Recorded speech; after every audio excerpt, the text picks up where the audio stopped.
Raja super fast at analysis. Funny, caring, and competent. And he's super talented, super skilled, a lot of fun to work with. Tom Marshburn, I would say creative and a teacher. The silent, quiet part, but with a lot of experience. Wise. Kayla is a great communicator. Perspicacious. So much experience being in confined environment, keeping calm. Matthias is a constant innovator. Inventive. Innovative. The funniest must be Grinder. That's Raja. Grinder. Roger. Tom's he doesn't talk about it a lot, but he's done a lot of crazy mountain climbing. Tom Marshburn is the most adventurous. Good question, Matthias. I think that would be me. Primarily looking out the window with each of them individually and just doing stupid human tricks together. Enjoying the time off work, watching down towards our beautiful planet and just sharing our dream. Probably hanging out in the cupola and just looking down on the Earth. I think coming up with some crazy concoctions made up of expired food that we turn into a smorgasbord. I think Kayla might win if we spanned it out over time because she has the ability to sustain snacks for a very long period of time. It's like Kayla loves a big breakfast. Probably me or Grinder, unfortunately. Probably Kayla. Kayla. Probably Tom. I don't know. We should have one. Find out. Probably talking to myself when I'm thinking. I think I've started having more inner monologues or things I'm saying under my breath that I got from Tom Marshburn. I should ask them that, though. Let me know what they say. Probably me. Probably me. That'd be me. That's me.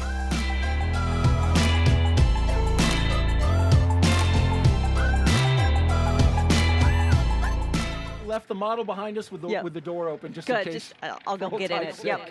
Hey, listen. So the top story right now. We're seeing a little bit of weather. You can see it in the picture. We got some clouds behind us, but we currently sit at 70% go. Hopeful that holds. Yep. Hopefully it will hold. We've had a little bit of misty rain today, but it seems to be pushing out. So keep our fingers crossed. It'll keep on going. We're hoping for that. And if you folks want to ask Shannon some questions and gain some of her expertise and what it was like to fly to space, you can participate by asking that question on Twitter. Just send a tweet with the hashtag AskNASA, and we'll get the question to her at various times throughout the broadcast. Let's begin now with a mission overview. In just over 4 hours at 9:03 p.m. Eastern Time, NASA astronauts Raja Chari, Tom Marshburn, Kayla Barron, and European Space Agency astronaut Matthias Maurer will lift off from Launch Complex 39A at NASA's Kennedy Space Center as part of the Commercial Crew Program. Now, when they lift off, this will be the third operational mission. Yes, indeed. You were the first. I was at first. Yes, our crew went up for 6 months, and now we're on our third 6-month crew going to space station.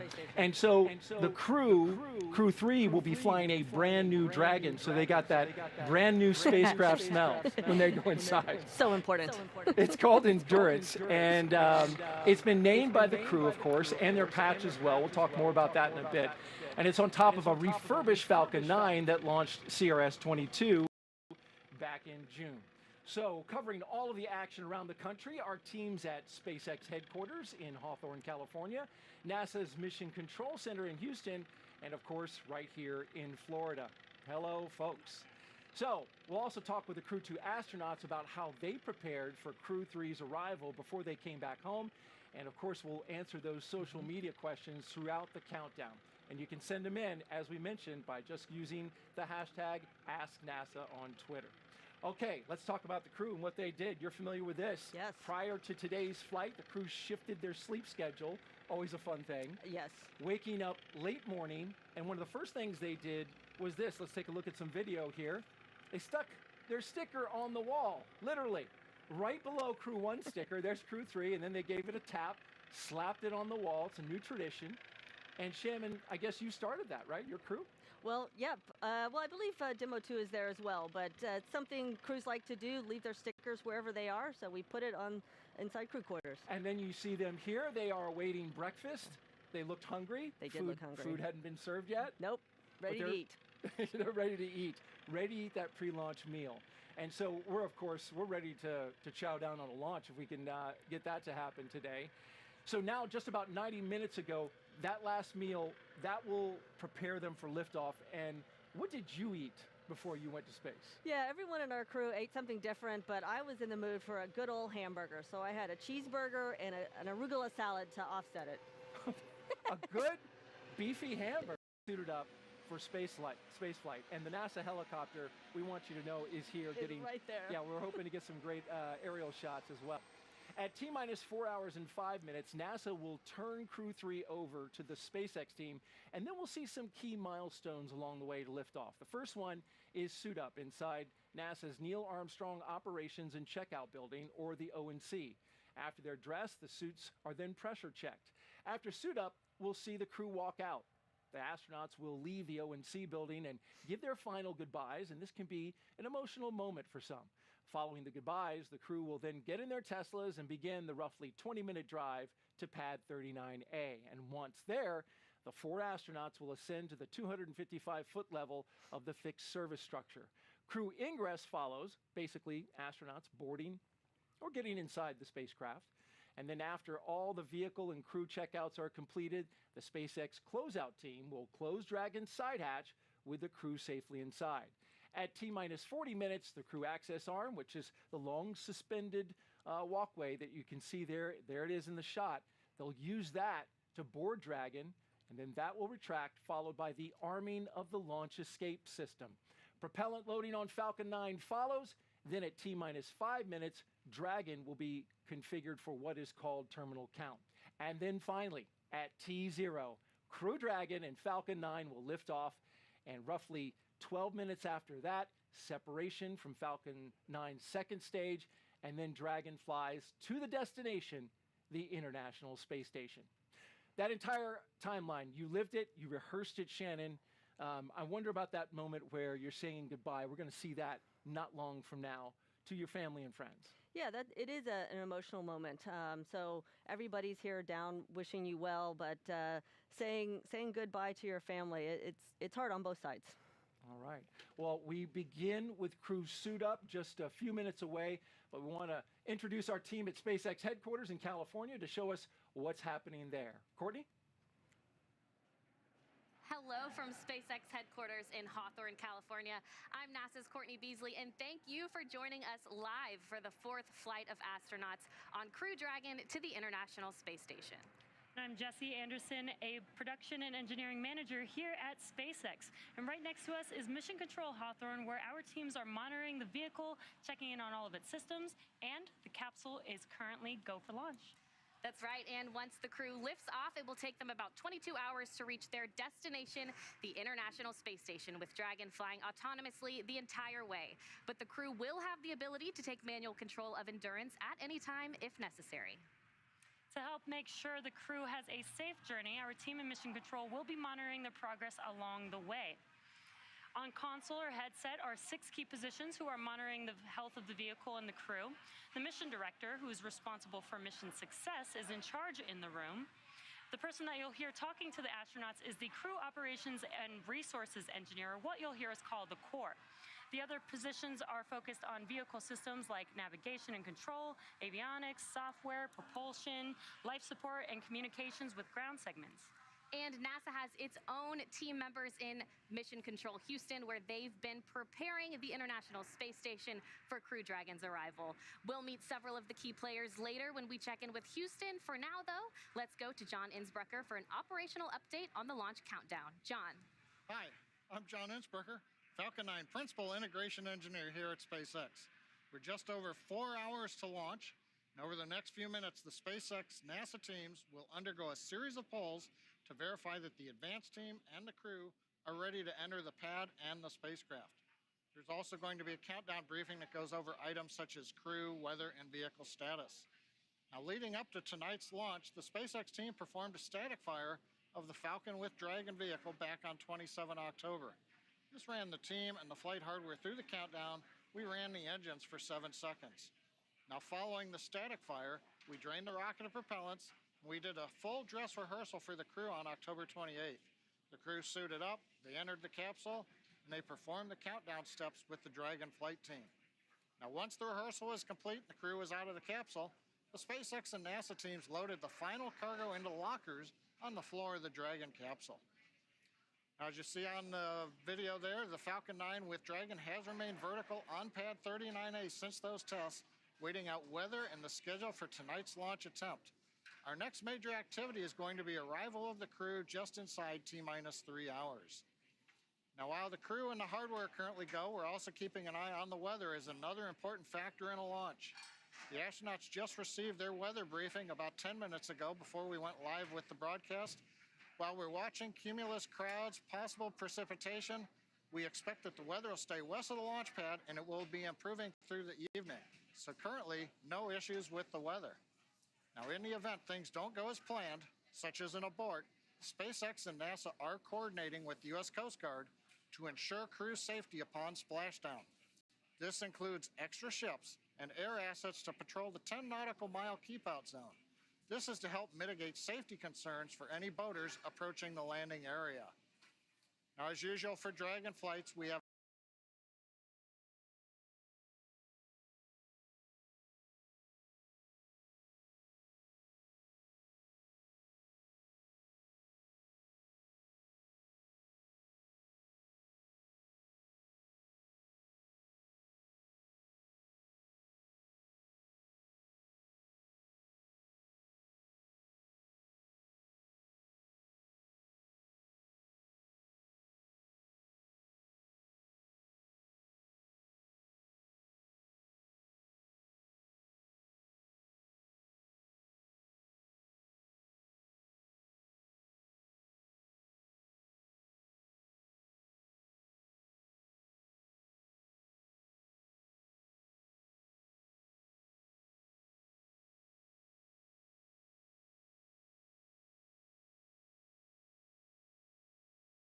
the room right now is Flight Director Rebecca Wingfield, as the crew on board station has just entered their sleep period to prepare to support approach monitoring tomorrow.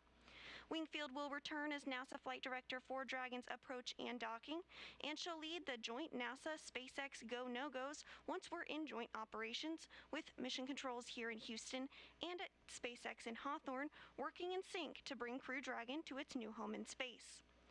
Earlier today, the International Space Station's Russian Progress 79 engines fired for 6 minutes 2 seconds at 2:15 p.m. Central Time in a planned maneuver to raise the altitude of station as a reboost, replacing a planned station maneuver next week designed to set up the correct phasing conditions for the launch of the Pre-Shal node module on November 24th and the launch of the Soyuz MS-20 spacecraft next month. The maneuver had the collateral effect of placing the station well away from the predicted path of a small piece of Chinese satellite debris identified yesterday by ballistics officials who track such objects in orbit. The maneuver raised the station's orbit by 1.1 miles at apogee and 0.3 of a mile at perigee. The complex is now orbiting at an altitude of 265.3 by 257.3 statute miles. Although ballistics specialists reported that the debris posed no threat to the station or the crew, we proceeded with the maneuver to avoid any issues to the Crew Dragon rendezvous after launch. Docking by the SpaceX Crew Dragon Endurance to the International Space Station is still planned for 6:10 p.m. Central Time tomorrow night. A little bit later, I'll go through more of the work we've been doing in space and on the ground to prepare the station for Crew 3's arrival. Until then, we'll keep an eye on today's countdown, and we'll check back in with you soon. So for now, let's head back to Daryl in Florida at the Kennedy Space Center for the latest with launch preparations. Daryl? All right, thank you, Sandra. And we are now live inside the suit-up room where the Crew 3 astronauts are getting their final checks of their spacesuits. You can see it there. This is a suit-up room, very familiar to you, Shannon. You were here not too long ago. Not too long ago, just a year ago. It's hard to believe it's already been a year. Imagine that. And there we see the commander for this mission, Roger Chari. He is seated and getting his suit checked out. Tell me a little bit, Shannon, about this process. What all is going to happen as they sit there and the suit techs work on them? Yeah, so what they're doing is they're checking what we call the integrity of the suit. So it's two things they're looking for. They're looking for that the suit will hold pressure in case the astronauts need it in an emergency, and they're checking to make sure that the communication links inside the suit are working. And those suit techs, they all have numbers on their backs, and they are attending to the astronauts. Why are they all numbered? They're numbered so we can keep track of who is whom out there. Some of those suit techs will be going on to the launch pad to work with the technical teams at the launch pad, and so just so we can keep track of who is doing what where. And this is a very historic room, Shannon. Of course, astronauts have been suiting up here and getting checked out, since the Gemini program. Yes, indeed. It is historic. You can see some of the old equipment there in the background. We're not using it now, but we left it in there with SpaceX left it in there. So just to remind us of what our history is. It's a nice touch, along with the paintings on the wall and the pictures on the wall. As you mentioned, those are gauges and dials back there, but they're not currently in use. As they're sitting there, these seats, I understand, are just like the ones inside the Dragon? That's correct. They're going to check things out just as they are going to be in the Dragon. So that's why they have those seats. The crew will get strapped in, get their seatbelts on before they pressurize. And there's a wide shot of the room with the 4 Crew 3 astronauts. We have Commander Raja Chari, pilot Thomas Marshburn, mission specialist Kayla Barron, and Matthias Maurer. And we have other astronauts in the room as well, Shannon. You can see them surrounding some of the astronauts who are flying. And what is their role today? So there's a couple of different sets of people in there. We have their flight doctors associated with the crew. So there's, I believe, 3 flight doctors in there watching this process. And then we have another astronaut, what we call our crew support astronaut, who has been training with the crew, working with the crew, and also is there just to help out for all the stuff that's happening today. And you see they've got equipment there on the table. I imagine they're looking to check whether that suit pressurizes properly? Exactly. That equipment is exactly designed for that, to check the pressure and the communications. And it's not the only pressure check, right? No, once the crew gets back in or gets into the capsule, they will do a pressure check of their suits inside the capsule to make sure that Pigeon nothing operators happened on countdown between. at this time. The clock continues countdown to a liftoff time of 9:03:31 p.m. local with an instantaneous window. We have no COLA closures for tonight's T0, and likely not a surprise, but launch recycle is not an option for our instantaneous window this evening. At this time, the crew is at the ONC building and stepping into suit donning. Launch pad was cleared shortly after 1 this afternoon. At this time, Falcon 9 CVs are at MEOP, and the majority of the pre-launch checkouts are complete, with the exception of a few engine checkouts that will occur after T-2 hours. The primary countdown master sequence continues to work through nominal pre-launch preps, with the next milestone being initiating LOX GC system chill around T-3 hours. One follow-up on the drone ship, which is watch item coming into today. The drone ship and the support boat Bob arrived on the landing zone with planning margin around T-5 hours and 30 minutes, and are stepping into the final day of launch checkouts, and will be on station to support tonight's attempt. And that was upper level winds look great for tonight's attempt. We're tracking well below our allowables at 70% on gimbal and 81% on loads. And as briefed with the crew at T-minus 4 hours and 20 minutes, launch PV for this evening is at 30%, with primary watch items being cumulus cloud roll and flight through precip. Weather is forecast to improve throughout the evening, independent of what it looks like out the window at this time. There are no constraints to the performance of any sections of the Falcon or Dragon launch countdown procedures, and one note for all operators that 52.911 is open and to be utilized for any required crew contingency action. For all operators in firing room 4 at KSC, and those at MCCX main and support room. All 3 control rooms will go into a lockdown at T-minus 45 minutes, and all operators shall remain at their console monitoring their system and maintaining full focus while the launch escape system is armed. Please note, in the event of a scrub, that the launch escape system will remain armed until the completion of propellant offload. I will reiterate this note to the team around T-minus 1 hour. CE, can you please provide a status of Falcon 9 health? CE here. Falcon 9 is healthy, and we're tracking no issues that would preclude an on-time launch this evening. Thanks, sir.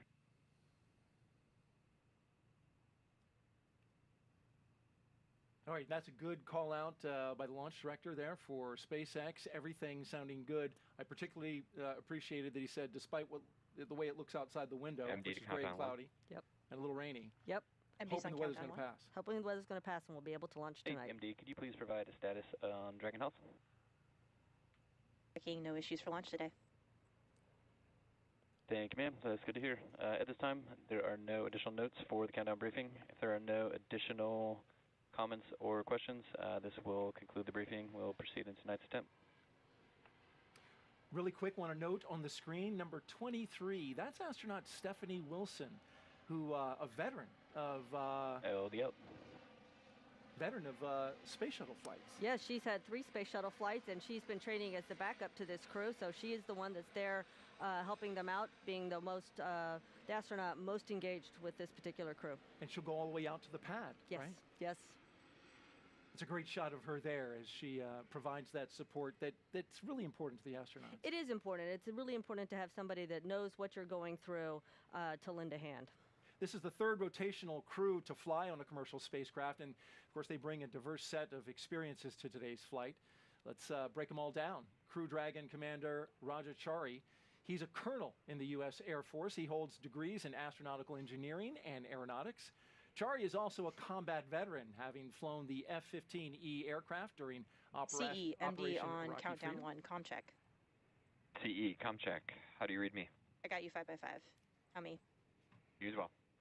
And LD, MD on countdown 1, comm check. And LD, I have you 5 by 5. How me? Okay, great. Got you 5 by 5 as well. Thanks. Thank you. And we'll hear these communication checks throughout the launch broadcast, and we'll try to pause so that you can hear those. And oftentimes, they include some big milestones. We were talking about Raja Chari. He actually deployed to the Korean Peninsula. As a test pilot, he has accumulated more than 2,500 hours of flight time in various military aircraft. Shannon, it's his first trip to space, and he's the commander. I know, that is actually quite unusual, but it's just a testament to all the experience he brought to the office and all the hard work he's been putting in getting trained up for this flight. Absolutely. Pilot Tom Marshburn is suiting up for his 3rd space flight. He's the veteran. He previously flew on the Space Shuttle Endeavour in STS-127 and on the Russian Soyuz in Expedition 3435 while helping assemble the International Space Station on STS-127. Marshburn performed 3 spacewalks totaling almost 19 hours. The North Carolina native holds degrees in physics and medicine, and Shannon, he's the Crew 3 pilot, and you were both in the same astronaut graduating class of 2004, I understand? We were, and it's really nice to be able to see some of my classmates going up into space.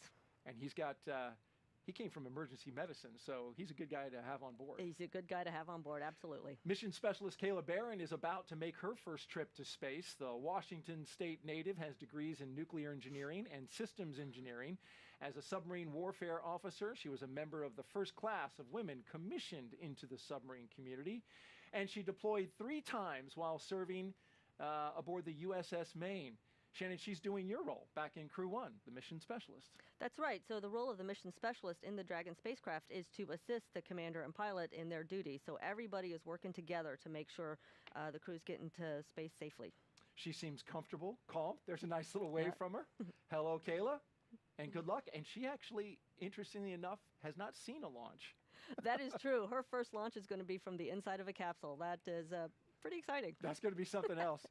The second mission specialist is Matthias Maurer. He too will be making his debut space flight. He will be the 2nd European astronaut, there he is, to fly on Crew Dragon. Maurer is from Sankt Wendel, Germany, and is a doctor of material science engineering. He is the inventor of more than 10 patent applications and joined the European Astronaut Corps in 2015. Maurer has spent 16 days underwater during a NASA Extreme Environment Mission Operations Challenge, and he has trained in sea survival training off the coast of China. Kind of like having a MacGyver on board, I guess, with all those patents. Yes, exactly. He's going to bring a lot of talent to the science program going on the station. Each of these 4 crew members will be part of Expedition 66 once they arrive at the International Space Station, and we'll give you a closer look at each of them as we get closer to launch time. As the crews continue to work, when you're in this position and you're getting checked out, are you mainly focused on the task at hand, or do you allow yourself to kind of think about just what's about to happen in a few hours? I think all of it is going on. You're trying to enjoy the moment, but obviously you have a very serious job to do, so you think about that, so you sort of bounce back and forth and have all the emotions pretty much at the same time. I've heard that you know, sometimes, and in fact, Kayla Barron on a podcast recently said that she was in and out of these strong emotions, sometimes pinching herself, going, I can't believe that I'm going to do this. And then because you're training so much, you just kind of fall into that regimen of training and it doesn't seem real. Exactly. That is what's so interesting about this, because you have trained so much, you've gone through all these procedures and processes, and then now is the actual one that's going to take you to orbit. We see Thomas Marshburn talking to the suit techs, and I understand you develop a bit of a relationship with the suit techs, right? Because these things, first of all, are custom fitted down to the centimeter, apparently. Absolutely. So one of the first things that happens when you get assigned to a SpaceX flight is you go out to Hawthorne and you get measured. Countdown, the advanced team has arrived at the White Room, and additionally, all 4 crew are through successful leak checks at this time, well ahead of schedule. Sounds like we're ahead of schedule, but you were saying? Yep, ahead of schedule is good, better than being behind schedule. For sure. So you get measured for your spacesuit, and so they do build it just for you, and they spend a lot of time making sure everything is right. And in fact, when you're in training in Hawthorne, they are there to help you get suited up each time you need to get suited up. And so you have familiar faces here while you're getting suited up, ready for launch. You see them a lot. Crew 3 is scheduled to arrive to station just days after astronauts from Crew 2 have already returned home from a record-setting space flight. At 10:33 p.m. Eastern Time on Monday night, Crew 2 safely splashed down in the Gulf off the coast of Pensacola. The international crew of astronauts, you see them there. Shane Kimbrough, Megan McArthur, JAXA astronaut Aki Hoshide, and ESA astronaut Thomas Pesquet spent 199 days in orbit, and this was the shot of them coming back down from the infrared camera. There was splashdown, a beautiful splashdown. You hear the applause there. They surpassed the record, the previous record, of 168 days set by Shannon Walker and her Crew 1 astronauts. Yeah, we figured that that record would be broken just about any time. So since I'm you glad were the for first them. operation, right? Exactly. So everybody that's coming after us will probably break the record. Right. Well, you know, it's interesting because of what developed with the delay of this launch.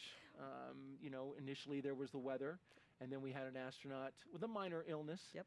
So we delayed 10 days. Initially, this was supposed to be on Halloween. Right.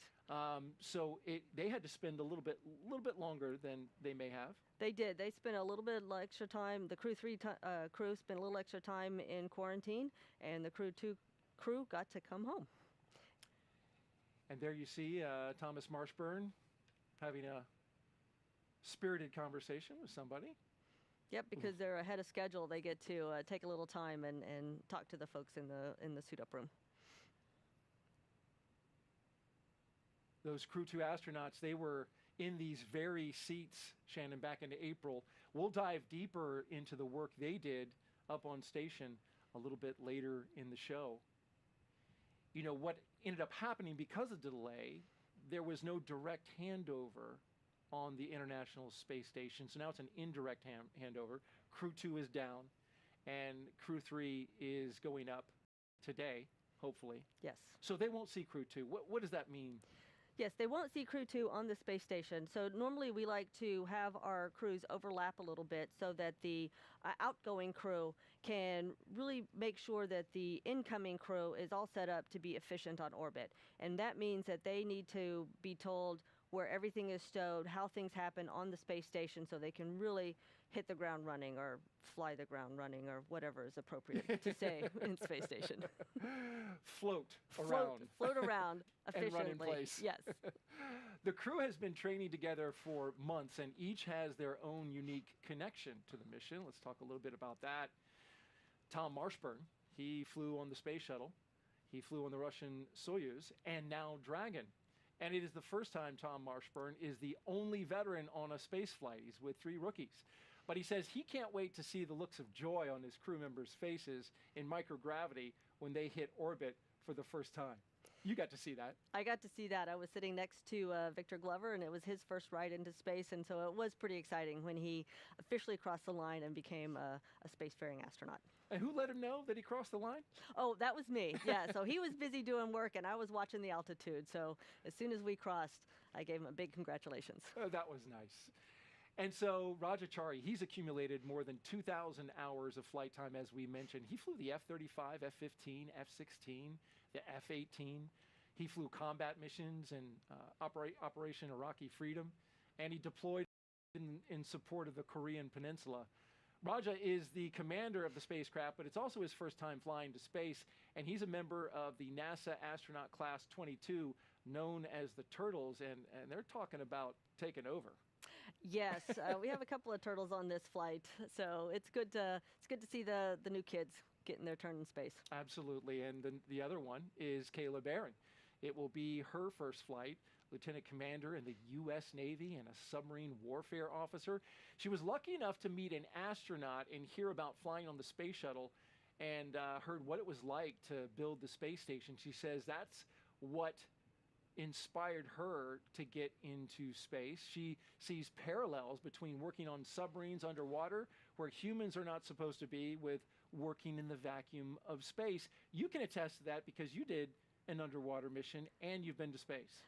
I did, and it is a very good analog working underwater. We do that training to give crews a taste of what it's like when you're on the space station. You have a schedule, you've got a ground control team dictating what you're going to do each day, and so it's a very good experience. And you're isolated to that environment. Yes.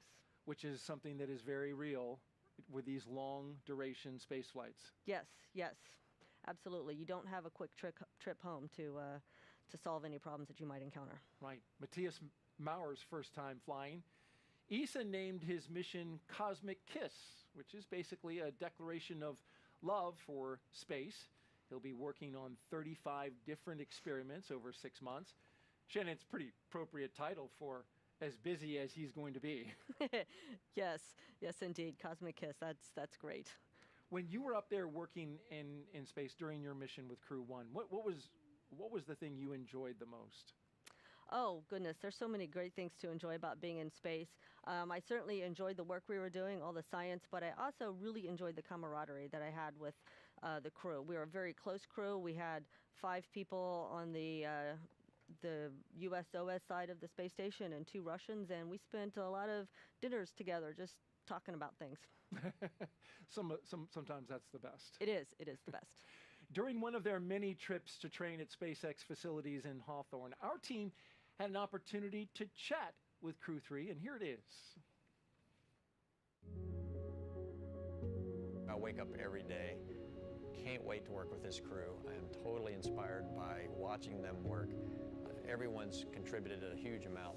Tom Marshburn, he does an amazing job of taking in all these off-nominal situations and just sort of dealing with them methodically as we go through. He's been to space already 2 times, and so he has a lot of knowledge and a lot of experience which he shares. I've gotten the chance to work with Raja for several years now. He's just such a great communicator. He really cares about his team and finding ways to get the best out of everybody. What Kayla brings to the crew that I think is unique to her is she's an amazing communicator. Just a great job of team cohesion, dynamics, and identifying things that would make us better, and she's done that with our crew. I feel like that I'm probably the only real rookie on this one, but I think I bring the European spice, I bring European humor. Matthias is an amazing innovator. He's got a lot of ability to take on a project and really work his way through it. He always has a really interesting way of looking at things, always has a question I've never thought of before. Matthias, we've decided to call him Hollywood. He's the most artistic one of us. He's always got the camera. He knows what would be a good shot. I couldn't feel luckier to be a part of a crew, and we also just have a lot of fun together. We kind of goof off a little bit. We will have fun in space. Can't wait to be in space with them. I think they're going to be lifelong friends as well. It's nice to hear them talk about lifelong friendships as we go back into the suit-up room. I imagine that's happened for you as well. Absolutely. Once you work as a crew, you're family forever. Love it. And so now let's check in with John Innsbrucker in California for another operational update. John, what do we know? Well, thanks, Daryl. We're at T-minus 3 hours, 42 minutes. Everything continues to go well for launch. We did hear over the countdown net the T-minus 4-hour briefing by the SpaceX launch director. The good news was there wasn't anything significant to report on the rocket. Now at T-minus 5 hours, the team began clearing the hazard area and the buildings around pad 39A. This is known as the blast danger area, or BDA. Now, the only people remaining on the pad are the ones who are going to be needed for ingress of the astronauts. They were cleared to enter the pad at the T-minus 4-hour mark. They're up there right now, and they've actually just opened the side hatch on Dragon. Now, crew arrival is expected to happen in about 40 minutes or so, just inside T-minus 3 hours. So currently, we're running on the Dragon side about 15 minutes ahead of schedule. Good thing. Now, at the launch pad, Falcon 9 is powered on. We performed engine and stage checkouts several hours ago. Currently, the team's on station. They're monitoring telemetry. We're looking at pressures in the gas storage vessels. Everything's pretty much pressurized. We'll top it off inside the last 30 minutes after the crew's on board Dragon. Now, on top of Falcon 9, the Dragon spacecraft is ready for the crew. As I mentioned, the ground team has got the side hatch open. The crew, as you can see, they're finishing up their suit checks. They're getting ready. We've done functional checkouts on the Dragon, and most recently, in the last half hour, the Dragon propellant system was pressurized to the final flight pressure. So currently, all the spacecraft systems are also go. Now, the launch range is working, no issues. They're ready to support at this time. And as we've heard, the weather is cooperating. We actually heard a report. We're starting to see a little bit of blue sky in the late afternoon, early evening down at Kennedy Space Center. So the countdown to liftoff, everything continuing to look good. And as we're getting ready for the crew to walk out, let's go back to our team at Kennedy Space Center. Thanks, John. It's now T-minus 3 hours and 39 minutes and counting here at Kennedy Space Center in Florida. The crew ate their pre-launch meal at roughly around 4:30 p.m. Eastern Time, and then they were given a weather briefing. And we just watched the suit techs from SpaceX fit each crew member into their own custom spacesuits inside their crew quarters. And now you see them chatting it up. In a few minutes, at T-minus 3 hours and 25 minutes, the crew will be making their way out of this famed suit-up room, down the hall, into an elevator, down to the first floor, and then outside to be greeted by their families and a small group of well-wishers. And that will be before they head out to the pad. And the 3 Teslas are outside and ready to go. And that drive out, Shannon, what's that like?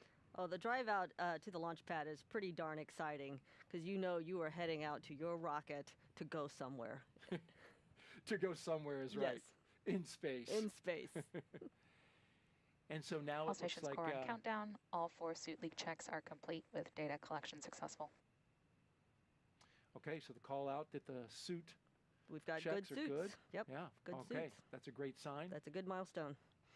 And you said you were noticing something about the tech on number 10 right there to the right of Roger Chari. Yes, I was just noticing that he was actually on the ship with me for the crew to splashdown. So they are working hard getting everything done, getting a crew home and getting a crew into space. Wow, and that was just days ago. And you were on the boat too. I was on the boat too. You're working hard.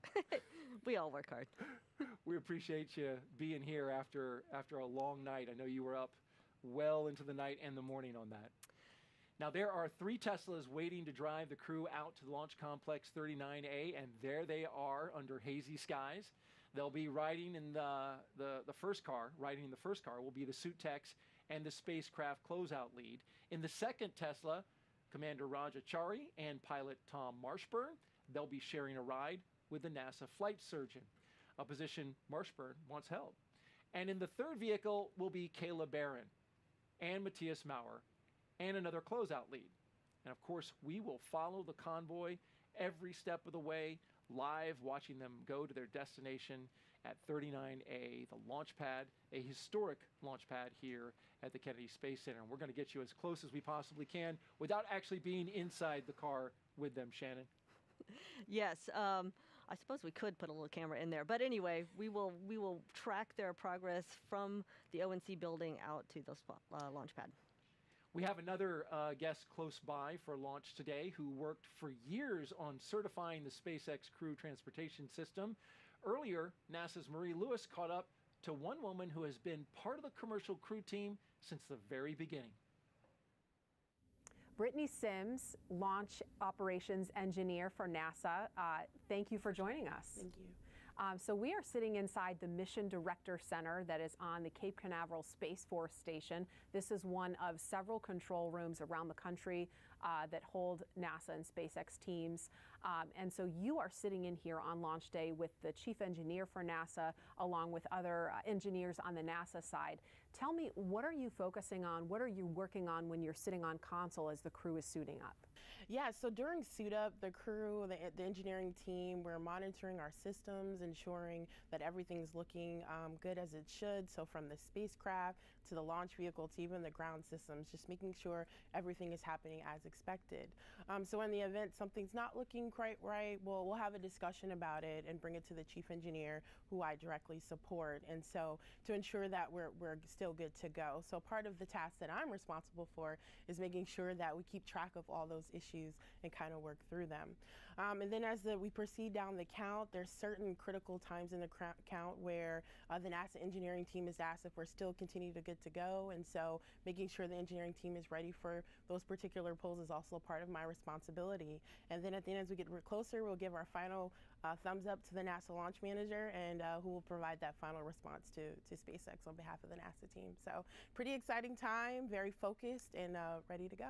Awesome. And I know you've been with the Commercial Crew Program supporting as an engineer from the beginning, almost more than 10 years ago, in fact.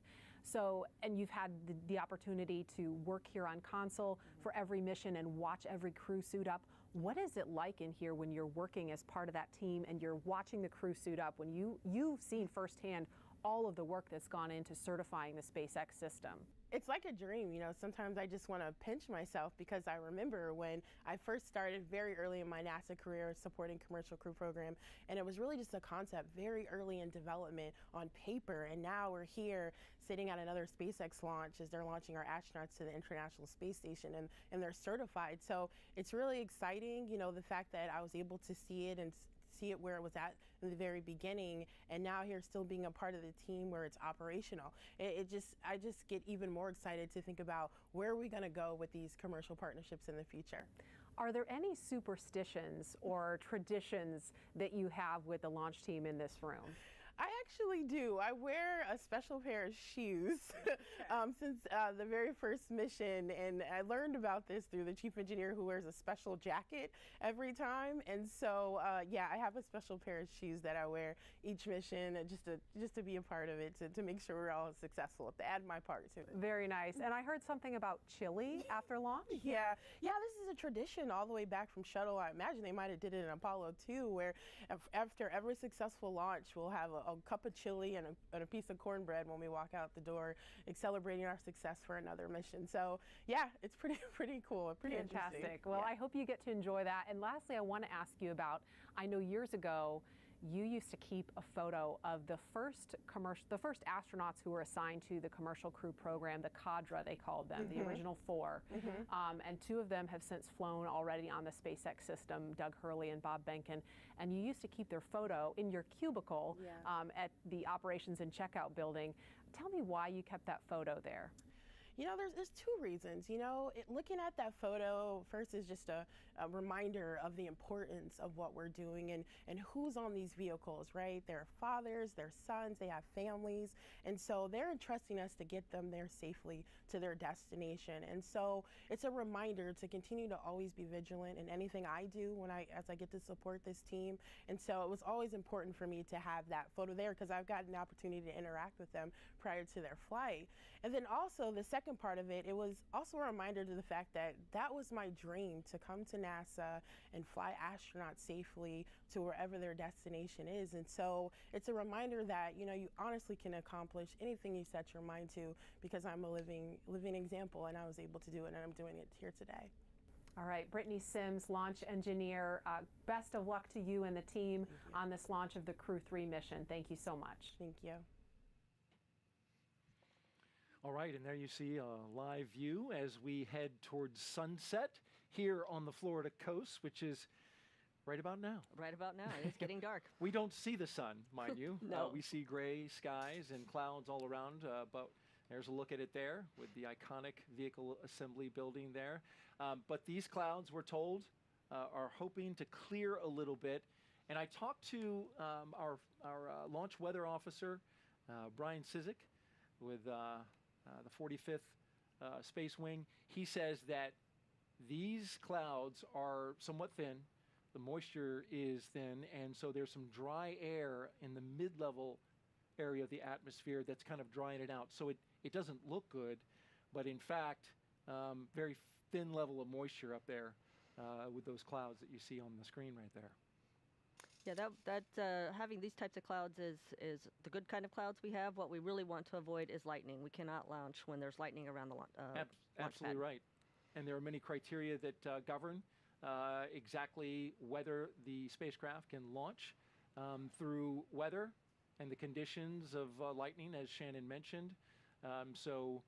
Those apparently, the only concerns we have in this are the cumulus cloud rule and flight through precipitation, right, which we hope will only be a 30% chance at the time of launch.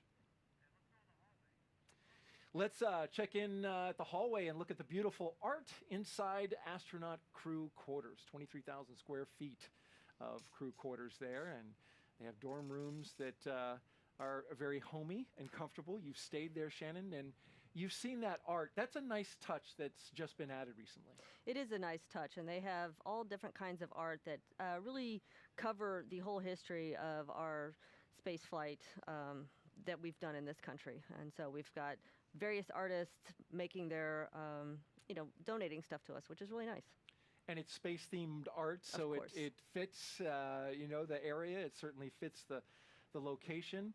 And as you look there, you're looking at the backs of the Teslas that will drive out to the pad. You can see all three of them lined up and ready to go. And the folks to the right of the rope, family, friends, and some media as well. You can see they've got their umbrellas out, ready for a little mist, which continues to come down at this hour. The LiO seals have been removed, and installation of the LiO cartridge is complete. Ahead of T-minus 3 hours, 29 minutes. We are more than 15 minutes ahead of schedule. Again, ahead of schedule, that's a good thing. And I believe the license plate on that car in the back said, "Send it." Send it. Is, I think, is how we all feel. Yes, indeed. Each time the Teslas seem to have a different license plate with another nice little message. They do. They do. I've seen quite a few, and they've all been great. Hey, how about we take a few questions on social that have come in? That'd be great. Kyle on Twitter asks, since 3 out of the 4 crew members are rookies, will NASA and SpaceX have the camera inside Crew Dragon turned on so we can see the astronauts' first reaction when they reach space and see Earth down below? I suspect that they will. We usually have the cameras on inside the capsule. The real question is, do we have the satellite link-ups to get that video feed back to the ground? A live video feed would be best, but I'm not sure we'll have that. But they do have cameras. And so the next question is from Mad Dog on Twitter, and she asks, I'm assuming that, why did SpaceX decide to reuse its booster but not its space capsule, which is brand new?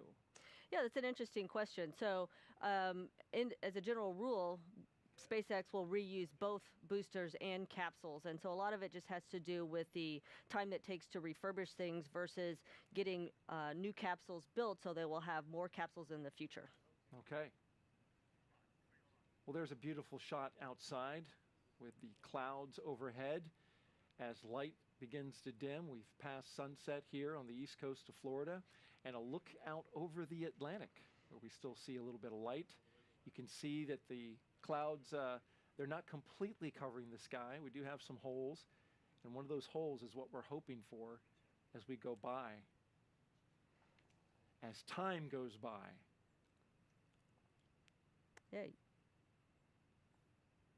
It'll be nice to see the astronauts when they walk through the walkway, the crew access arm that we see there, because by that time it will be completely dark and Yes. you can see them inside the walkway. Absolutely. You will have a good view of them going out to the launch pad, the crew access arm. Oh, love Let's that take view. another question. As we look out, the lights on the Crew Dragon and Falcon 9 rocket, the capsule named Endurance by the crew. And here's our question. Shannon, how can you compare the Gs when flying Soyuz versus Falcon 9 Dragon spacecraft? Oh, that's a very interesting question. For both spacecraft, the maximum amount of G load that you get is about 4.5 Gs. What's different between the two is the profile, when those G loads come on, when the Gs come on and when they go away. So on the Soyuz, you pretty much got up to a G peak of 4.5 and then it tailed off. With the Falcon 9 in the second stage, you just keep accelerating Gs. So you start off pretty slow, and then as you get farther along in that period of time where you're on the second stage, the G loads just increase the whole time. So when the engine cuts off, you're at 4.5 Gs and have been there for a little bit of time. So it's a slow, steady increase. It's just go, go, go. You feel the pressure on your chest. Yes. It's pushing you into your It's seat. pushing you into your seat, and you kind of feel like you're being smushed like a cartoon. Like a cartoon. Well, but it's got to be an amazing experience when that engine cuts off. Absolutely. It is so fascinating when the engine cuts off, because all the vibrations and noise that you've been hearing goes away, and you know you are floating. Even though you're still strapped down into your seats, you know that you are floating. We have one more question we'll take from social media. And we appreciate, if you want to send your questions in, send them to #AskNASA on Twitter. And our next question, what do the astronauts do to keep morale boosted? Oh, well, I think in general, astronauts have pretty good morale because they know the end goal is a chance to go into space. But in times like this, when there's a lot of delays, it can kind of, your morale may lag a little bit, but you get to spend time with your families, you get to review the task ahead. So most of the time, they just stay focused. And it's interesting you mentioned that, the delay and what the crew did. We actually heard or got a note from the program manager of the commercial crew program who had received an email from Roger Chari. And he expressed his appreciation for all the work that goes on behind the scenes for the commercial crew program to get ready for a launch like this. I know, Shannon, you can appreciate that. And he said that they've spent their time doing dry running the heck out of the EVAs that they're planning to do, and getting smarter about Dragon, so we hope that that will pay dividends in execution shortly. Working hard, and here they are, the 4 Crew 3 astronauts, as they walk down the hallway on their way out of astronaut crew quarters. Yep, and they're waving to the folks that work there in crew quarters to get them ready to go, and they'll be stepping into the elevator that you see there. And at the back of the elevator, there should be a big sign that a lot of people from the Kennedy Space Center have signed. We see that there. You can see the signatures on the left-hand side. Yep, it's a nice piece of history that's done every time. Did you get a chance to see that when you walked in, Shannon? You got to look quick, because once you turn around, it's hard to crane your neck around to look behind you. We've noticed that. Once you're in the suit, you've got to completely move your entire body in order to get to the direction of where you want to look. But certainly a wonderful moment for everyone, as we were talking about all the people who support this program, to put their signature on and have it seen by the astronauts as they go down that elevator and on their way out to the launch pad. Yes, as crew, we are well aware of the literal thousands of people that work to make spaceflight happen, and we are so indebted to all of them. Crew 3 actually spent the time together watching Crew 2 land. Yes. Which I imagine, they didn't know that they were going to be here on the ground initially. They thought they were going to see them in space, but they all got together, like the family that they become, and watched them come down. In fact, the whole office tends to get together whenever we can to watch the launches and landings. And I'm sure the astronauts who are flying appreciate that. Oh, yeah. Yes. each, you have different levels of family. So you've got your tight-knit family as the crew on one space flight together, and then you've got the astronaut family, which really encompasses all the international astronauts as well. And we are just moments away from seeing Crew 3 astronauts exit the operations and checkout building. You're staring, looking at the doorway. On countdown, crew displays are configured for crew ingress, 7 minutes ahead of schedule. And that's the advanced team that's out there at the pad. That's right. So we've got to pause here because, as you've noted, everything happens according to a timeline. We're a little bit ahead, so the crew may not walk out immediately, but when they do, they'll be right on the timeline to get them out to the pad at the right time. That shot there, you see some members of the media and press corps looking to get photos and pictures of the astronauts as they walk out and have been walking out of this building, going back to the Apollo program. A sense of history, does that come over you as you are walking through, following the footsteps of some of the most amazing astronauts that have dared to go into space and accomplish these great achievements like going to the moon? Yeah, it certainly did for me. I can't speak for all astronauts, but I suspect so because, growing up, we have seen this walkout so many times on TV, and then now you're actually getting to do it yourself. It can be a bit overwhelming. Looks like we're still waiting. And we are just seconds away from the astronauts of Crew 3 walking out. You can see them back there behind the window of the door, gathering. A little bit, waiting for their cue. Waiting for the cue to come out and be able to greet their families before they head off to the launch pad. And this is oftentimes the shot that you see repeated in the newsreels and on the internet when they walk out to go to their rides and head to the launch pad.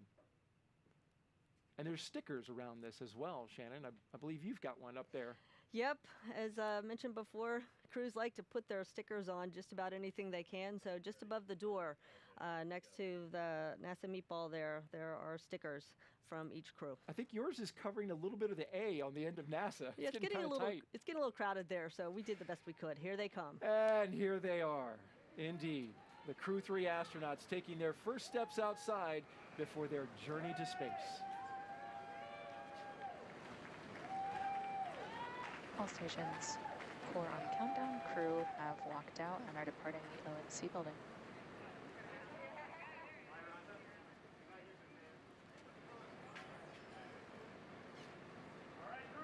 We are 4 minutes ahead of schedule.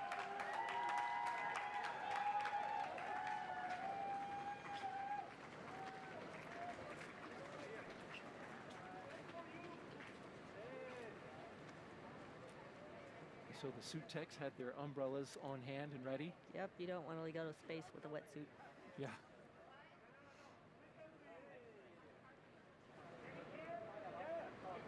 And so now each crew member standing in front of their family, saying a few words. Keeping a safe distance. Yes. As required before they go into space. The crew has been in quarantine and they remain in quarantine even at this moment.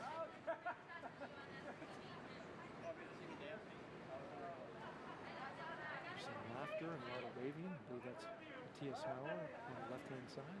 I think you're right.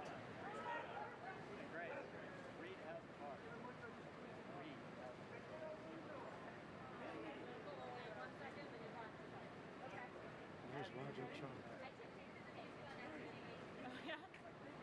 Tapping his chest near his heart. Yep. Blowing a kiss. Absolutely.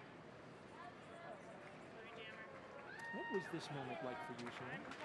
Well, it was a bit surreal because it was, my turn to go to the launch pad for real, but it was really nice to see my husband there and get to greet him before I got on a rocket. Of course, he's an astronaut too, so I've been in the other position watching him launch into space. So you know the feeling on both sides. I do know the feeling on both sides. Former NASA astronaut Andy Thomas? Yes, Andy Thomas. Who flew on Space Shuttle, I believe the return to flight after He Columbia. did. He was on STS-114. He flew into space 4 times and actually spent 4 months on the Mir space station with the Russians. More waves there to the Yes. family. Well, the way the doors are configured on those Teslas gives you plenty of view. Yes. At least more important for the astronaut. And it makes it easier to get into the Tesla. It does indeed. Oh, they're shutting the doors, so soon they'll be heading off to the launch pad. And these seats are assigned. These astronauts knew exactly which car to go to. Yes, yes indeed. We've got to have it all choreographed to make sure we've got the right people heading out to the launch pad. That's right. Roger Chari and Tom Marshburn are in the second car, the second Tesla, and Matthias Maurer in the third Tesla. And there's another moment now, and the families get to come around the car. They get to come a little bit closer for one last moment with their crew member. It didn't used to be this way. No, this is actually a tradition that we picked up from the Russians and crews launching on the Soyuz. So the Russians have a space where the crew walks out getting ready to go to actually to where they're going to suit up, and the families are there to greet them before they head off. Well, it was a great move to copy that and bring that here to the Kennedy Space Center. I think so. It really shows what an international partnership that we have. Indeed. Now, these astronauts are about to take a 20-minute drive, Shannon. There's going to be a little rocking out. Yes, yes. Each car, the crews in each car get to have a little playlist, and they will be cranking up the tunes as they're heading out to the launch pad. So mentioning that playlist, Tom and Raja, I'm going to tell you a couple of the songs that we were sent that they're going to be listening to. Welcome to the Jungle by Guns N' Roses, Kickstart My Heart by Motley Crue, and Don't Stop Me Now by Queen. That is a great collection of music for sure. If that doesn't get you going. I think so. They will not be sleeping in that car. And it's interesting, the playlist is actually 10 to 12 songs long. I'm not going to read them all, but they've actually sampled portions, and there they go. There they go. When does the music start? Oh, the music starts immediately now. Yes. So as we can see, the crew is departing from the Neil Armstrong Operations and Checkout Building, now beginning that 20-minute drive with a full security escort. Crew are departing the O&C building on schedule at T-minus 3 hours, 15 minutes. Now we are back on time. That escort there, a full security escort across NASA's Kennedy Space Center to that location right there, Launch Pad 39A. As we follow the convoy, we'd like to take a closer look at the Crew 3 spacecraft commander riding in this convoy. We'll start with him. He is NASA astronaut Raja Chari. I'm Raja Chari, the commander of the NASA SpaceX Crew 3 mission to the International Space Station. I was born in Milwaukee, Wisconsin, but moved within a week to Cedar Falls, Iowa. My dad had come to the United States to get his master's degree where he met my mom. He got a job at John Deere, and that's why they moved to Iowa. One of the biggest things I took from my Iowa upbringing is sort of that inherent community strength and the interest people had in everyone else succeeding and having a tight-knit community. I think I first became interested in flying at a pretty young age. My mom has pictures of me from back as a kindergartner being really interested in space flight. And I think as I got into junior high, the idea of going to the Air Force or flying became very appealing to me as well. And so astronautical engineering was a great way to be involved in the engineering for space. So at the Air Force Academy, there's all kinds of different engineering paths. You have the opportunity to continue on and do graduate school programs. It allowed me to go on and get a graduate degree at MIT, and it was a wonderful opportunity to take it to the next level. One path is pilot training in my life, and another path is to continue this engineering. I found I really liked engineering a lot more than I thought I would. And then a friend of mine had started talking about test pilot school, in which I realized, like, oh, that's actually a combination of both of these things.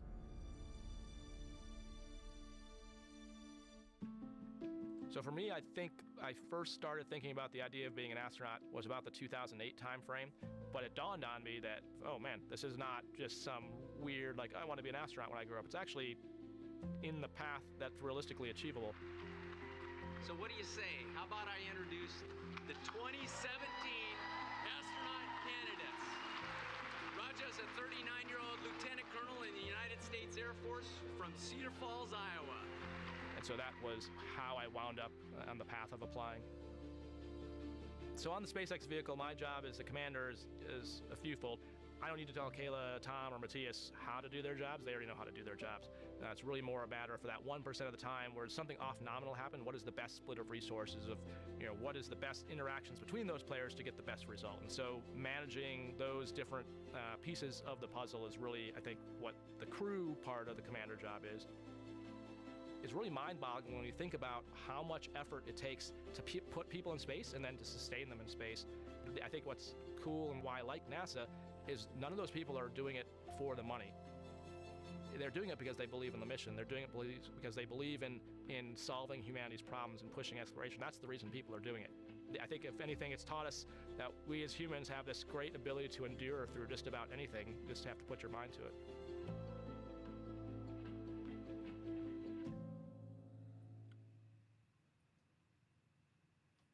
And riding alongside Roger Chari is Crew Dragon pilot and NASA astronaut Tom Marshburn. The North Carolina native is about to embark on his third space flight. My name is Tom Marshburn. I'm the pilot of NASA's SpaceX Crew 3 mission to the International Space Station. Not quite sure why spaceflight grabbed me the way it did. It found me, really, more than me deciding to become fascinated with it. There's something about leaving everything we know behind, everything, not just our friends or family or home, but even the planet, going to places that we knew almost nothing about at the time I was reading about it, and understanding how somebody could change. So it was almost like going up into heaven or something and coming back, and that was just infinitely fascinating to me. I have 3 brothers and 3 sisters. 5 of them had decided to become doctors. So the one thing I knew I was never going to be was a doctor, because I didn't want to be just like them.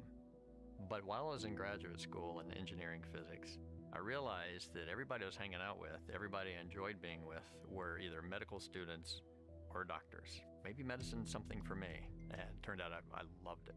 Got so immersed with it that I actually forgot about space for a few years. Began to practice after that in Toledo, Ohio, where they had a life flight program, and that's where I did my residency for emergency medicine. I wanted to fly, and so I applied for the first class of what was then the Space Medicine Fellowship, and in '93, it showed up at NASA. I was all starry-eyed, excited, and ready to start learning about space medicine.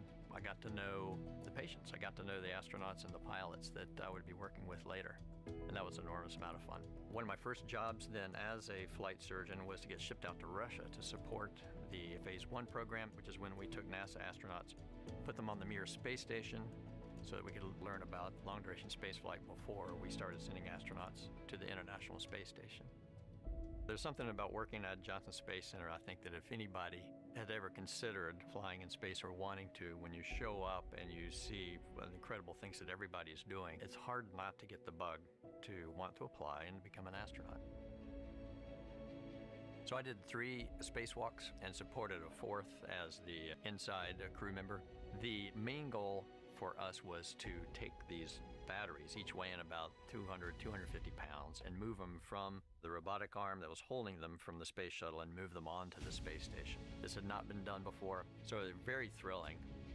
The long-duration mission is quite a bit different from the shuttle mission. You really feel like you've become a resident of space, a resident of zero-G, and you start to feel like you're getting an idea of how this works. I'm looking forward more to flying with 3 people that haven't flown in space before. This is a very unique crew. They are incredibly operationally savvy already. Those, I imagine from their prior jobs at ESA and in the military. I know they can do the job. There's no question about that. One of the great legacies of the space station is not just going to be the science, but very importantly, the international cooperation. It's not for survival, it's not for competition in the marketplace, it is for just exploration. And it's just a vibrant, wonderful place where great science is happening.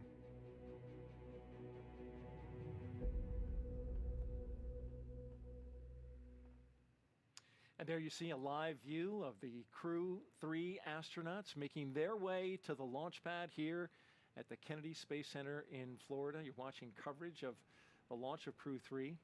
Just 3 hours and 7 minutes away from lifting off. And Shannon, you drove out at night just like these astronauts. You don't see a whole lot. Well, we were still a little bit daylight while I drove out because we launched right after sunset. So I could see a few people on the side of the road waving us on and cheering for us. It was pretty special. I was just going to say, there are folks out lining the road now. We may not see them because of the darkness, but they're there to support. Yes, absolutely. It's a great feeling. One thing you didn't miss as it drove by was the vehicle assembly buildings. It's hard to miss. It's hard to miss that, even in the dim light that it's currently shining on it right now. But we are here in the middle of a wildlife refuge, and so you're not going to see a lot of city lights. You're not going to see a lot of infrastructure around that illuminates. But you can see the 3 Teslas being led by a Kennedy security vehicle out there out front. It's about a 20-minute drive.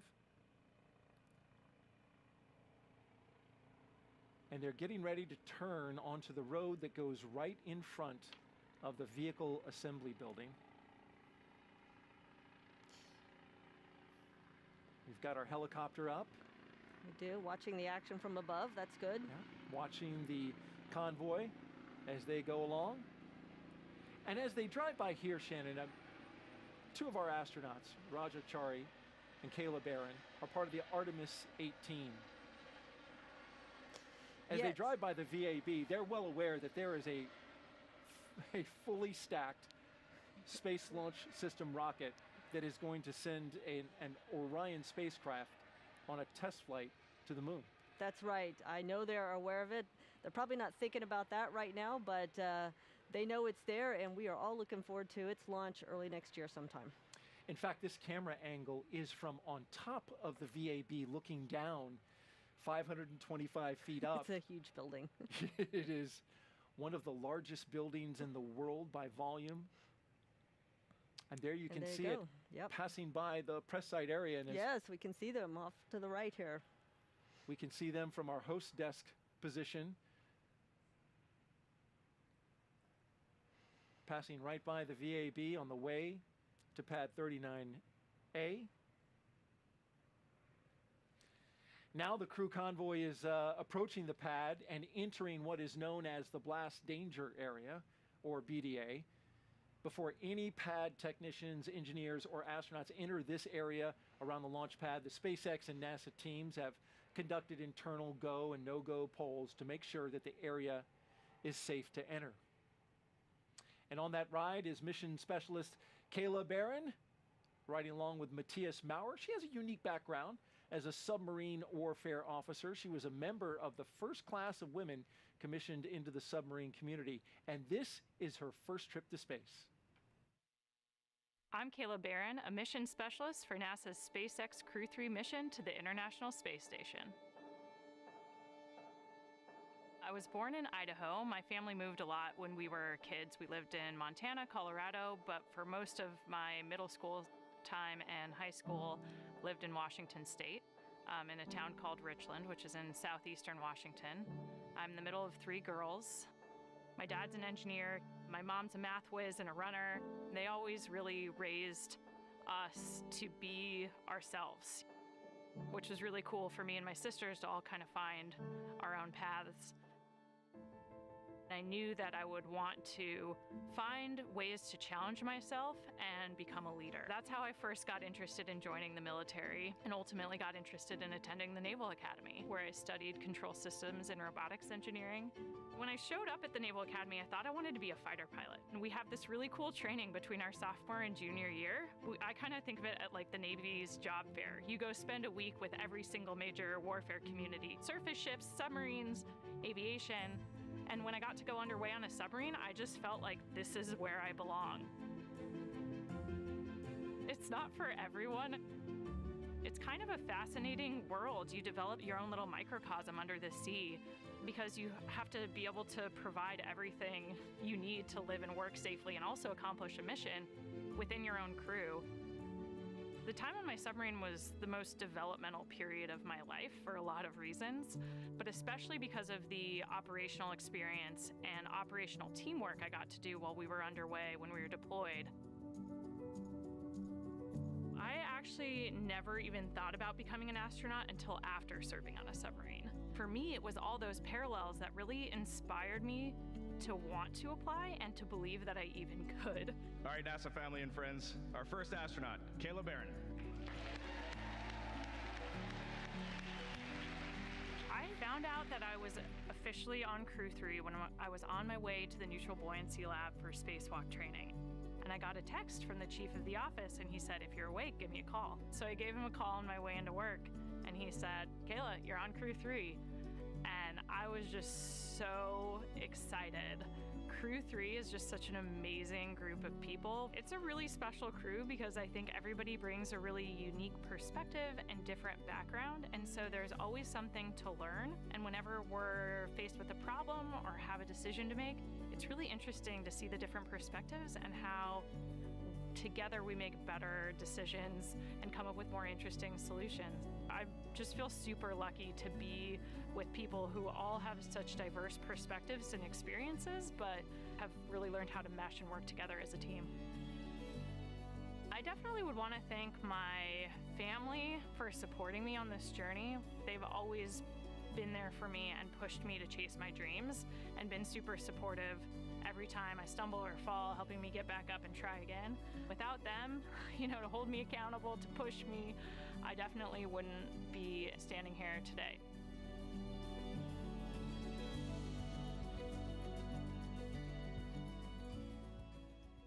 I love Kayla's story. It's a fantastic story. Yeah, and has a degree in nuclear engineering. Has served on the USS Maine. Impressive. There is a shot of the pad. The astronauts are heading out there, and it's funny. We're talking about Kayla, and we're about to introduce a piece with Matthias, and those two are riding in a Tesla together. You got to check out their playlist because it's an eclectic mix. They're listening to "Lose Yourself" by Eminem, "Sun" by Rammstein. I hope I said that right. It's a German band. "Thunder" by Imagine Dragons. And then "Dream On," the Aerosmith cover by Ronnie James Dio. You imagine. That is quite a collection of music there, but it'll get them in the mood. It will. And there they are driving up to pad 39A, Shannon, and they might have spotted two rockets because SpaceX actually has a second rocket up on pad 40 for the Starlink launch. There's a static fire tomorrow, so as they drive out there, one rocket on the left, one rocket on the right. Let's hope they pick the right rocket to go to. It looks like they're headed the right direction. It does. So that's a good thing. And here comes the vehicles, the Teslas, with the astronauts inside.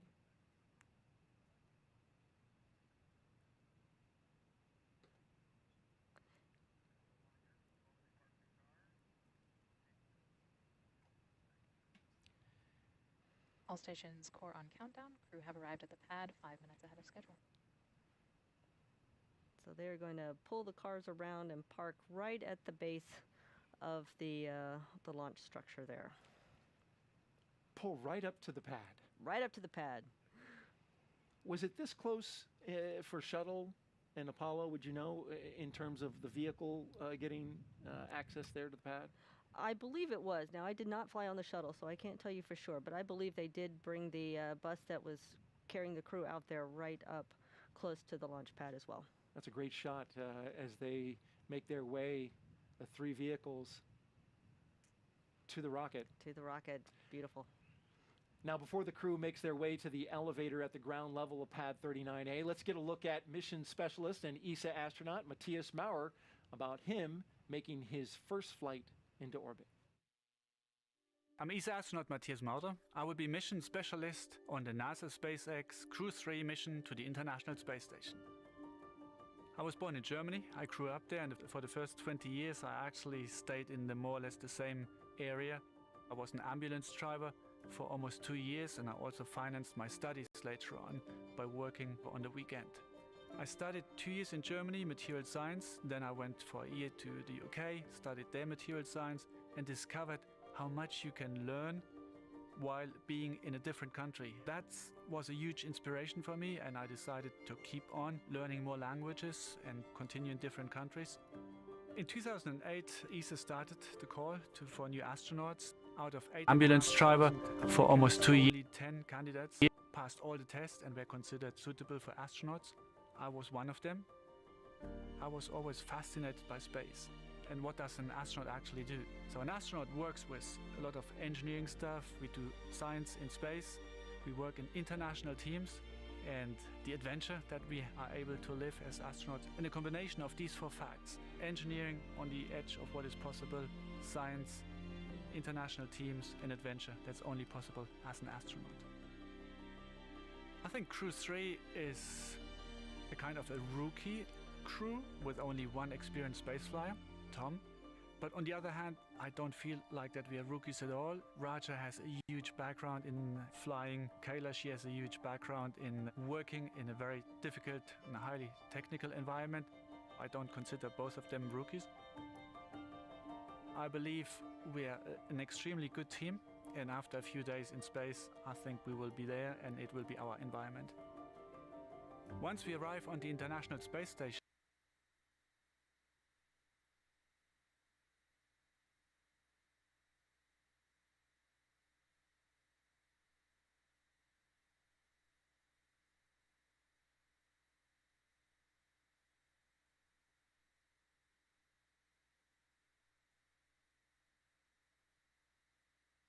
we will run a lot of experiments. My focus will be lots of experiments in the material science domain. The name of my mission is Cosmic Kiss. It's a declaration of love to space, and especially to the two only oases that we have in space, our beautiful planet Earth and the International Space Station. The patch is inspired by Guides of Nebra. It's a 4,000-year-old disk that was found in Germany, and it shows to me that people already 4,000 years ago watched the night sky and were fascinated with the universe. And they probably asked the same questions that we ask ourselves. How did the universe start? How did life come to our planet Earth? Is there life somewhere else in the universe?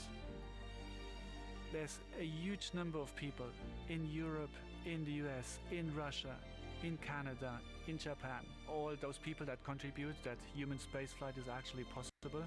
I want to say thank you to everyone who helped me to arrive at that point that I'm today. I will be thinking of you when I fly to space, and I send all my love to you down on the ground.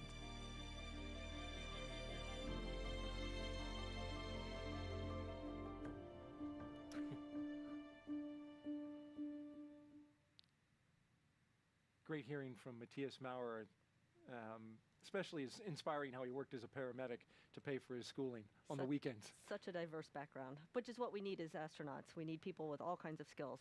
So true. He calls it a rookie crew, but, you know. But they bring a lot of experience, so rookie in name only, I think.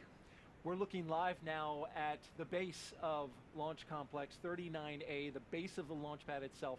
Those elevators, the same elevators that took space shuttle astronauts up to the top of the launch tower, and we're expecting an announcement any moment now that the crew is on the pad. We'll see them walk up to those elevators, but oftentimes it's interrupted, maybe it's planned, by a little look up at the rocket. Yes, the crews definitely want to take one last look at the rocket before they go climb inside, and so you will see them sort of leaning back and looking up. And the reason they lean back is, again, you don't have much maneuverability in those suits when you're standing up. Not a lot of maneuverability, but a lot of protection should something happen in space. Absolutely.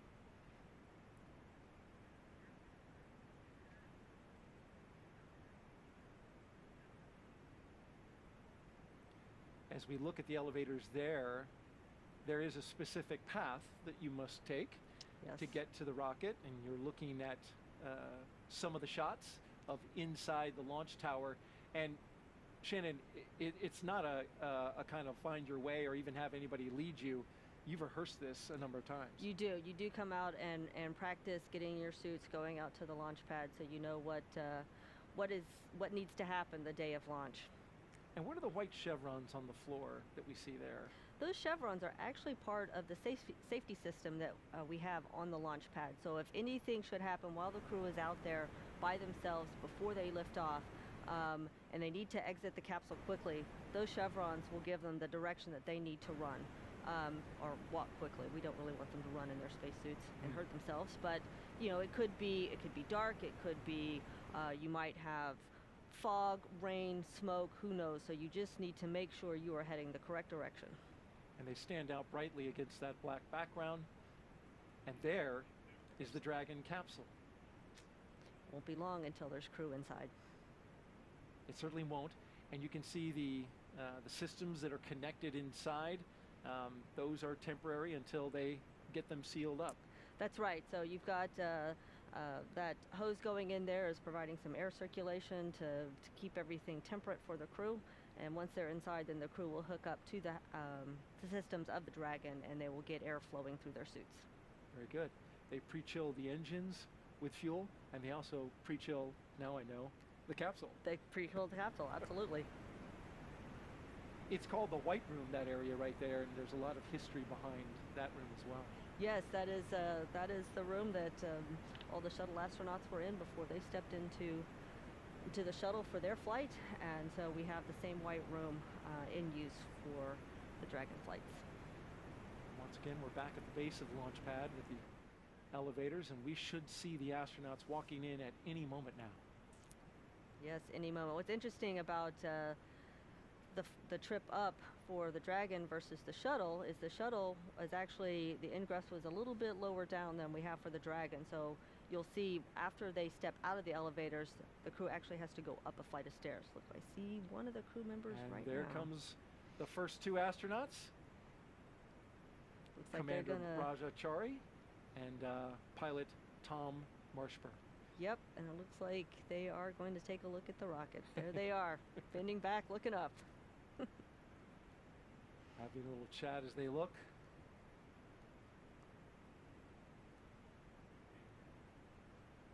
At about 2 hours and 35 minutes, just a few minutes from now, the astronauts will ingress or climb into Dragon with the assistance of the suit techs that you have seen right next to them all along. They'll help them get buckled in. Getting a nice good gaze, Yes, looking up. good look. So now they're heading to the elevators for their trip to the top. It is nightfall here at the Kennedy Space Center, and we had clouds earlier on.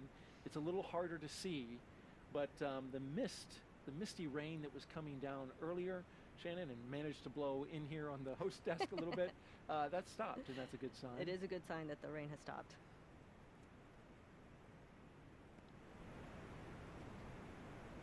They've made, of course, upgrades to Pad 39A over the years. In the 1960s, of course, it launched the Saturn V for the Apollo program. It was then upgraded to support the space shuttle. And then SpaceX took a lease of it in 2014. And the first flight after it was reconfigured was a CRS flight in February of 2017. Yes. And there they are, popping up from the elevator, having a look around. That's right, and you'll see them head to the stairs to go up one more level with the suit techs and the team following behind. And exactly what you mentioned, this is the additional flight that they must take to get to the top of Dragon. And it looks like Stephanie Wilson is in their group. Yep, she will be there with the crew just as long as possible to aid them in any way that they might need.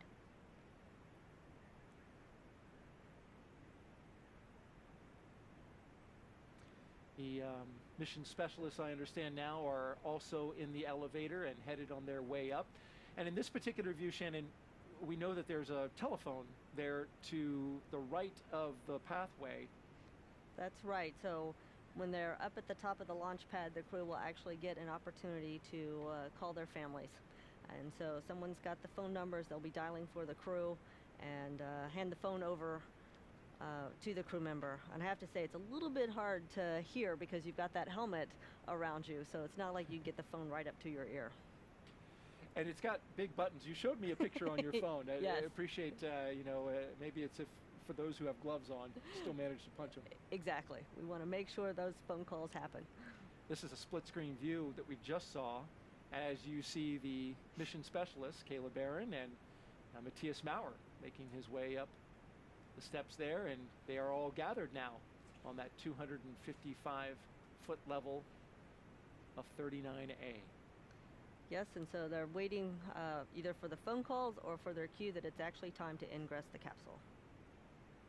And now that we're here at the launch pad and at the top, it's a good time to introduce you to the team that would lead a rescue operation in the case of an emergency. Let's take a look.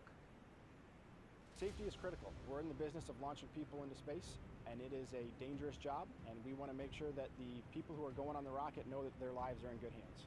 My role is to make sure all ground operations run smoothly. We take human spaceflight safety very seriously, and we are ready to jump in at a moment's notice with a team of fire rescue, decontamination, triage, and medevac forces ready to respond at a moment's notice. We're there as a specially trained group of folks because these people are inside the blast danger area. And it's called that because they're operating next to a fully fueled rocket. NASA prides itself on putting safety first and foremost, and we've got a great record of that. The fulfillment that comes from seeing that rocket lift off the pad, there's no feeling like it.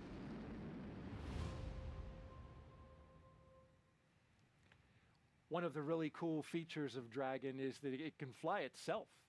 Here's a look at the team responsible for making that happen, as well as programming Dragon's crew displays. The Dragon software team is responsible for all the code that lives on the vehicle to be able to fly in an autonomous way. Autonomy in the vehicle basically means that Dragon can fly itself. Dragon is able to take a set of inputs, make a decision, and then output those things to a particular system. So we put a lot of brains or a lot of code onto the Dragon capsule directly to be able to fly to the station and back. We're also responsible for all of the displays code, so all of the software that lives on the displays and through displays that the astronauts are using. There's a lot of information available on the displays overall. There are overview plots of all the major systems that fly on Dragon.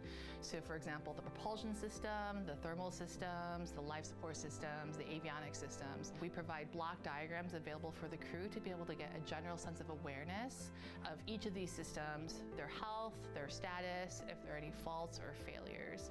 So we write all of the code, and then we also validate it and test it to make sure that it works in the ways that we expect before launch. It's fascinating the effort that goes into making that software. And there's a view inside the crew access arm. Raja Chari, Tom Marshburn, as they make their way looking out the windows towards their spacecraft. It's a great shot inside that. That is a great shot. That access arm. And there they are approaching the end. The capsule's just white off to their room, left. Right? Yep. And there's a little tradition that happens inside there. Yes, we will sign the wall of the white room. Got to make our mark. And they're starting to do that there and getting a little guidance from one of the closeout techs. All stations if you're core just on joining countdown, us, pilot and commander have arrived at the white room. We are 10 minutes ahead of schedule. The announcement of arrival. If you're just joining us, you are watching live coverage of NASA's SpaceX mission known as Crew 3. All stations core on countdown. Pilot and commander have arrived at the white room. We are 10 minutes ahead of schedule. A recent passenger aboard a SpaceX Crew Dragon, NASA astronaut Shannon Walker. Thank you for being here. Absolutely. I am so excited to be here tonight. You've given us some great insight. And not only that, I get to watch a launch with an astronaut, which is pretty cool. I get to watch a launch too, so it's all good. It's all working out. So we are watching the first two astronauts get ready to board, and there's been some mist out there, so we got to dry off the helmets. Yes, yes. As I said previously, you don't want to have a wet suit when you get into the capsule. So the suit techs there will make sure that everything is just right before the crew gets inside. And it's a bit of a maneuver to get inside, Shannon, that you practice, and we're about to see that. Yeah, you'll see that the astronaut has to carefully bend down and step over the hatchway. They do this for a couple of reasons. One, obviously you don't want to hit your head on the capsule going inside. You don't want to hurt your helmet at all. And then two, you don't want to nick the seals on that hatchway because you need those seals to work properly to maintain pressure inside the capsule. And we just saw Raja step inside, and next up is Tom. And it's they're carefully placed inside. I saw one of the techs, hold him up, say, "Well, hold on." Right. Right, we do this just so the choreography needs to be just right. So Raja's getting settled inside. He will be followed by Tom. And then after that, you'll probably see the suit techs go inside and start assisting with the strapping of the seat belts. And good evening, Raja. I have you loud and clear. Welcome to Endurance. Good evening, Sarah. CDR to strap it in. Got you loud and clear as well. Had a communication check there, and we'll watch Tom. And good evening, Raja. I have you loud and clear. Welcome to Endurance. Capsule. Carefully. Thanks. I got you loud and clear as well. Watch your head, watch the seals. As he goes inside and takes a seat right next to the commander, Raja Chari. And for now, let's check back in with Jesse and Courtney back at SpaceX headquarters in Hawthorne, California. Jesse? Thanks, Daryl. Right now, we're watching the crew ingressing Dragon, which is just a spaceflight term for climbing aboard. Ingress is what we use when crew members are getting into a spacecraft or airlock, while egress means the opposite, they're exiting. Before climbing into the capsule today, the crew completed a foreign objects debris check or FOD check. That means they themselves have to be inspected for any substance or debris that isn't supposed to be on them or their suits, which could potentially cause damage to Dragon. To help protect against debris, the crew has covers on their boots as well as their umbilical port on their suits that need to be removed before they can ingress. As you can see on your screen, they are now actually crossing the crew arm right now, and soon they will start ingressing into the vehicle and then start attaching their umbilicals to their suits from Dragon, and the suit techs are there to help them as needed along the way. And what a great shot of a couple of our crew members crossing the crew access arm and waving hello. The umbilicals allow the crew to have comms through their suit, air to help keep them cool, as well as delivers nitrox for the suit pressurization. Now, as we mentioned earlier in the broadcast, the suit's primary function is to protect the crew in the event of a cabin depressurization. Yeah, that's right, and there are 4 seats configured right now inside of Dragon, and they are numbered 1 to 4 from right to left when looking at the seats. Raja Chari will be in seat 2, or the commander seat, and Tom Marshburn will be beside him in seat 3, which for Crew Dragon is the pilot seat. Kayla Barron will be in seat 1, and Matthias Maurer will be in seat 4. Directly in front of the crew members are 3 displays, which they'll use throughout flight, getting inside into Dragon systems, seeing any alerts or issues with the vehicle, if required, taking control and manually flying Dragon. Now we're getting some great shots of the crew members signing that white wall room. And once they ingress and get buckled in and strapped into their seats, they will do a comm check to make sure that they can hear mission control, and then their seats will be rotated into position for launch. And the crew looks happy as ever as they're running through some of these final steps before climbing into Dragon. Again, this is really their last stop on Earth, right here in the White Room. Looks like they're trying to say hello to the camera there. Saying hello to the world. Again, wiping off those helmets. There was a little bit of rain outside before they entered the building, so they just have to make sure that their suits are clean, their helmets are clean. They also have a protective layer on their boots that's taken off before they get inside of Dragon. You can almost think of it as if you just cleaned your floors and you have something on your shoes that you don't want to bring into your house, you would take those off at the back door. And that's basically some of those steps that they're running through right now. And as you mentioned, Courtney, you mentioned FOD, foreign object debris, even water. Foreign object debris is basically anything that is not supposed to be where we expect it to be, and that includes that water, that rain, any of the dirt while they were walking outside. So we want to make sure that we keep that outside of the Dragon capsule and keep that clean room environment inside of that SpaceX vehicle. Dragon, And getting a view now. C3 comm check.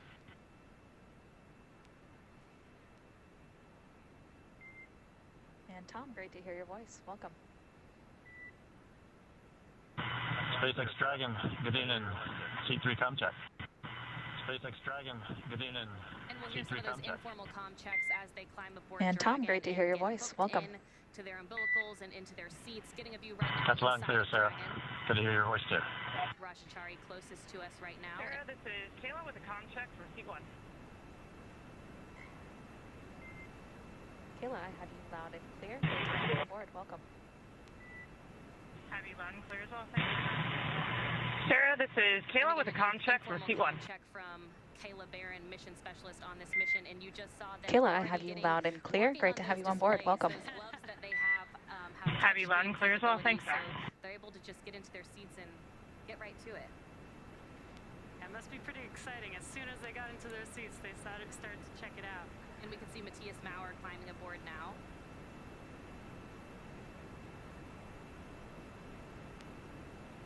And Dragon is designed for up to 7 crew members, but today we only have 4 crew members, so it is configured for the 4 crew members on board Crew 3 today. But underneath their seats is where the extra 3 seats would be. Since we don't have them, we actually use that space underneath their seats for cargo. Yeah, and you'll actually get to see some of that cargo once those seats get rotated into launch position, which is one of those visual milestones that we'll run through. But right now we're standing by for some official comm checks from all of the crew. We've already heard some informal comm checks, the crew getting excited as they get into their seats, get hooked up to their umbilicals. Those umbilicals, of course, providing air and comms through their suits. And these suits fit specifically to each astronaut, from the gloves to the top. I can get Ryer and Golden Boy to join in, so I'm not talking to myself. I don't think that there's enough people in there to engage in commentary, and I'm also grossly underqualified to answer any questions. Oh, that's some fun. I got that coming through my feed on my earplug. Matthias, Sarah, how do you read me? Pull that out and put that away. I have you loud and clear, Matthias. Guten Abend und willkommen. Wonderful, Sarah. I also have you loud and clear. Ich freue mich auf den Flug. Now inside Dragon. And you can see the suit techs are there helping them get strapped in. This is a 5-point harness, buckling them into their seats. Looks like Chari and Tom Marshburn already buckled in as Matthias and Kayla finish up getting connected to their umbilicals and get their harnesses buckled up. Again, the suit techs are following procedures, specific procedures, to make sure that they do check everything. Just give info on what's happening, like around the cabin, and make sure that the cargo is packed away exactly how they planned. Make sure that there are no loose objects. looks like we have some live commentary feed already. One of the things we've mentioned several times are those umbilicals that they get hooked into. I'm gonna guess that's Mataker that's saying that. Mine for Mataker. They also provide air to help keep them cool and comfortable, as well as delivering nitrox for suit pressurization. Of course, these suits' primary function is to protect the crew in the unlikely event of a cabin depressurization. Yeah, that's Am I still coming in, Mataker? Keep these suits on all the way through. Loud and clear. Once they get out into orbit, as they cruise to the International Space Station, they'll be able to doff their suits or Well, it says he can, so might as well, get this going. So again, we've run through some informal comm checks. There will be some more formal comm checks coming up. They'll be doing multiple comm checks through multiple paths to Dragon. They'll do some through TDRS, and that's our tracking data and relay satellite system. We use that for communications with the International Space Station as well. They'll also do some ground checks. You'll hear the term ground, which refers to the ground stations around the globe, allowing us to get communications to Dragon, to the multiple ground stations, again, here in Hawthorne, Mission Control Hawthorne, where Jesse and I are, as well as Mission Control Houston being two of the main players in the climb uphill. Once those comm checks are completed, their seats will be rotated into position for launch. Yeah, and it's getting pretty exciting. This is like one of the most exciting parts when they start getting settled into their seats in Dragon. It starts really getting real and they start doing those closeout procedures to close everything out inside of the capsule and then close the hatch. And as Courtney mentioned, we are just waiting for comm checks coming up next. And then following comm checks, they will do seat rotation followed by suit leak checks. You can see Tom Marshburn and Chari really starting to work on those displays above them. But as we mentioned, once they do get rotated into launch position, they'll be able to see those displays much easier. Their arms will be able to reach them much easier. And like I mentioned before, they do have touchscreen capabilities on those gloves. You can still reach screens even in the seat rotation right now.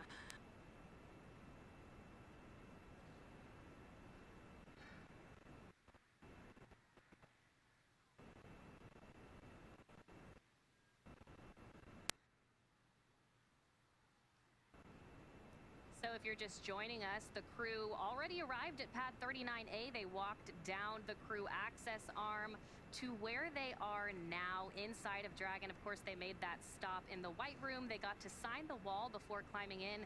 They also did a FOD check, or foreign objects debris check, to make sure they weren't bringing anything that could potentially harm Dragon or them on their climb uphill to the International Space Station. Getting views now inside of Dragon.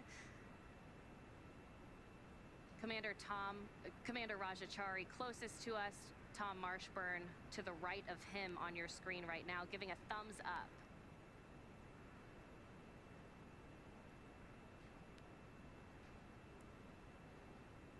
And Launch Ops team has completed their major activities to prepare the spacecraft for the astronauts. Obviously, now that we've got the crew inside, we've done checkouts of the major systems, including the escape system. We've got all 4 crew members inside the capsule, getting strapped down, getting ready for their comm checks.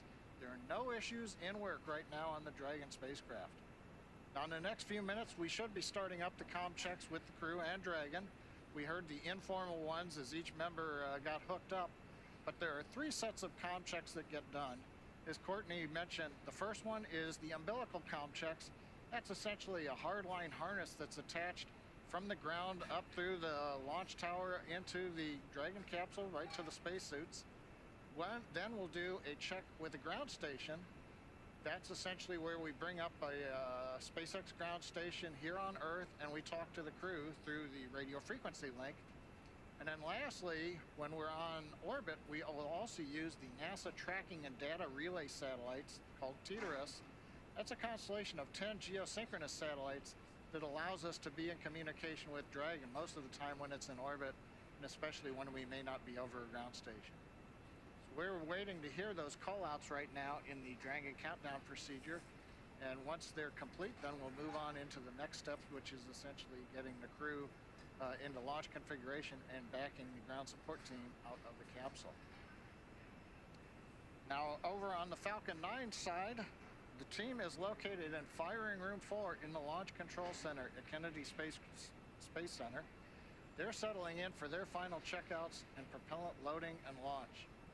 Now, the Falcon 9 team will also undergo comm checks with the crew. That happens about T-minus 2 hours when the various responsible engineers who bring information to the crew during ascent, the avionics engineer, the guidance nav and control engineer, the propulsion engineer, they all make sure that the crew can hear them as they report the status of Falcon 9 as we head uphill into orbit.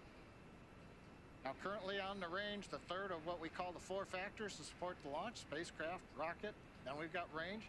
They continue to report no problems. They're releasing the weather balloons for us, and we're gathering the data as the balloons get up to altitude to let us know what the wind shear looks like. Good news is the weather, the 4th element, is looking good for launch. We're still showing a 30% probability of violation, but the things haven't changed. Weather forecaster still believes that the weather will stay to the west of the launch pad and we'll have good conditions for launch. Now, we're looking at weather not only at the launch site, but around the world. We need to be able to get Dragon safely down if there's a splashdown in the Atlantic, for example, in the case of an escape maneuver. We're also monitoring contingency splashdown locations if the crew had to come back to Earth before docking with the space station. Now, if this were to happen, SpaceX and NASA, as I mentioned earlier, we are coordinating with the U.S. Coast Guard to ensure crew safety upon splashdown. That includes extra ships and air assets to patrol a 10 nautical mile keep-out zone. This helps mitigate safety concerns for any boaters who might be trying to approach the landing area. The good news is the clock continues to count down at T-minus 2 hours, 27 minutes and 35 seconds. All systems are go. We're going to head back over to Jesse and Courtney here just across from me in Hawthorne as we wait for the communication checks with the Crew 3 team. Thanks, John. As John just mentioned, we are waiting for the formal comm checks. And in order to get to where we are today, it did take years of hard work. The development of Crew Dragon really started with the cargo Dragon. Dragon was designed from the beginning for flying humans to space, so much so that even the first Dragon cargo Dragon had a window. Before we could fly humans, our teams implemented a number of design upgrades to make sure that both Dragon and Falcon 9 are suitable for flying people, and then put both vehicles through thousands of tests to prove their safety. Since Demo 2 in May of 2020, SpaceX has been regularly flying crewed missions for NASA at the cadence of about one flight every 6 months. Now, today marks our 4th human spaceflight mission for NASA and 5th overall. For those following along, we launched the first all-civilian mission to space last month from this very same launch pad. With inspiration for the 4 civilian astronauts, Jared Isaacman, Dr. Cyan Proctor, Haley Arsenault, and Chris Dombrowski, marked the first time that no one on board had a day job as an astronaut. The crew orbited the Earth for 3 days, flying higher than the space station and further than Dragon's ever gone before. After 3 days taking in amazing views of the Earth, conducting valuable science to further human space exploration,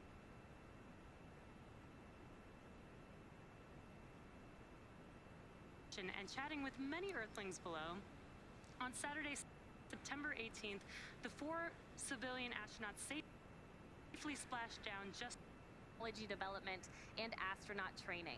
Its value has been proven through thousands of experiments and decades of international and commercial cooperation.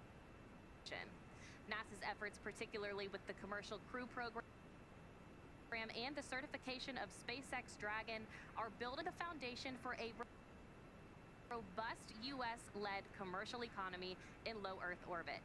Commercial transportation to space is but one element of NASA's larger plan for commercialization. We're enabling the development of commercial space stations, private astronaut missions to the station, demand for in-space manufacturing, and more. With U.S. industry leading the way in low Earth orbit, our sights can focus even more on the Moon and Mars. It's a fascinating time to be part of the space industry, and we have a lot of work to do to meet those goals, namely aboard the International Space Station. And that work continues with today's Crew 3 mission. So again, the team inside of Dragon right now, Crew 3, has been running through some of those final procedures. Next up is our comms check. We'll hear those come over on the live broadcast right here. You'll hear them as well. There will be several that the crew will run through.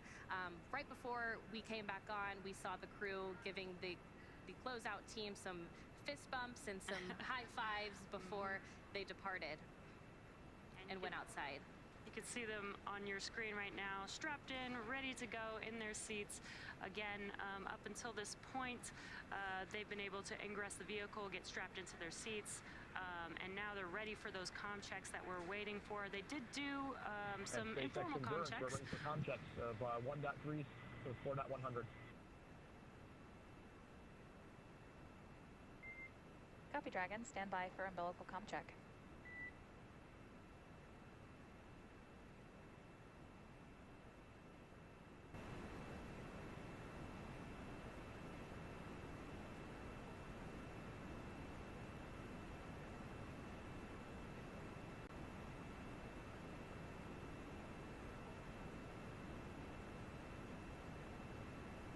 And SpaceX Endurance, we're ready for comm checks of 1.3 or 4.100. Copy, Dragon. Stand by for umbilical comm check.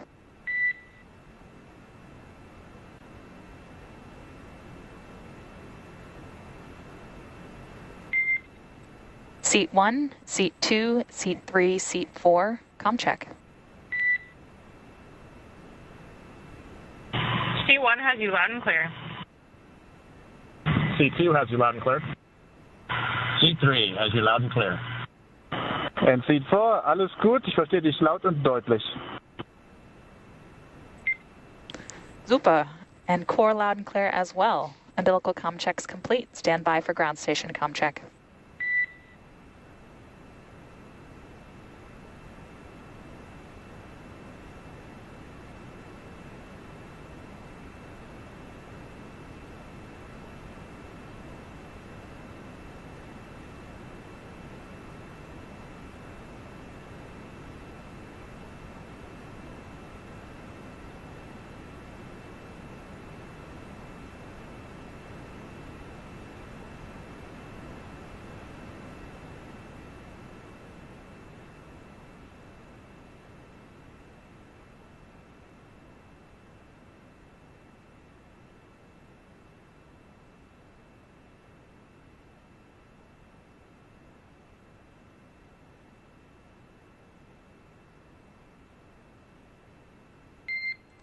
Dragon SpaceX comm check.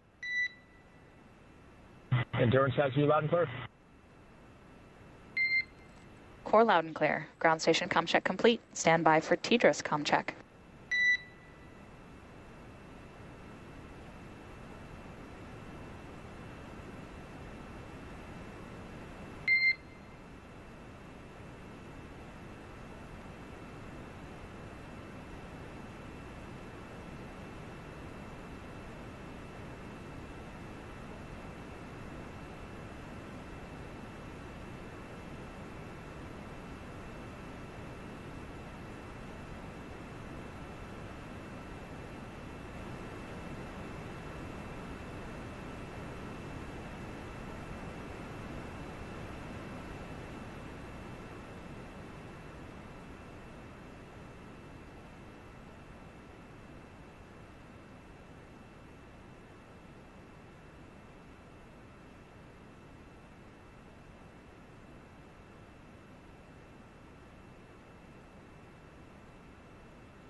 Dragon SpaceX comm check.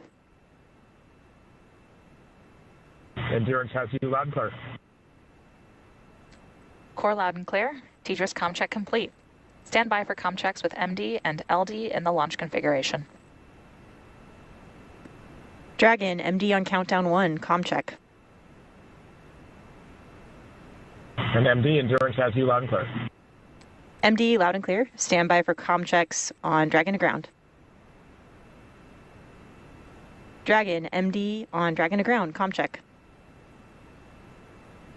MD, Endurance loud and clear over Dragon to ground. MD, loud and clear. Stand by for comm checks with LD.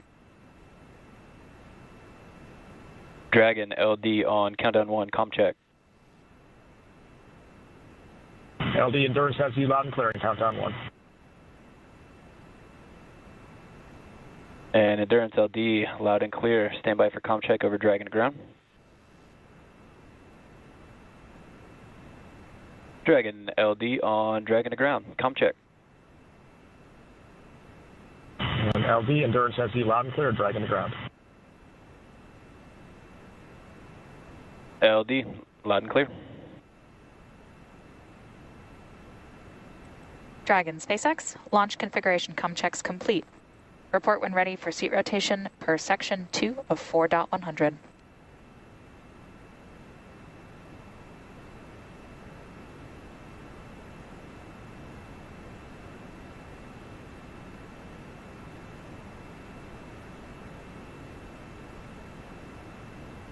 And SpaceX Endurance, we are ready for seat rotation 2.2 of 4.100.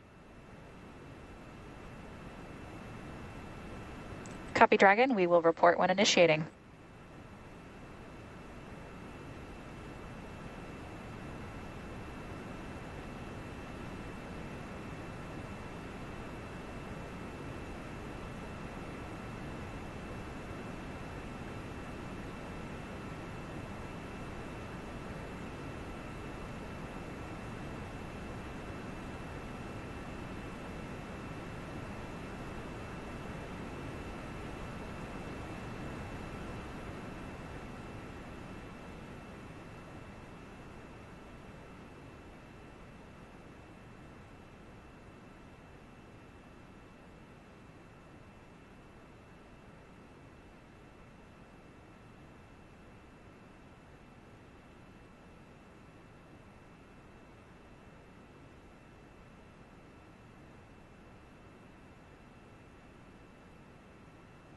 Dragon SpaceX, initiating seat rotation shortly. Endurance copies. We're ready.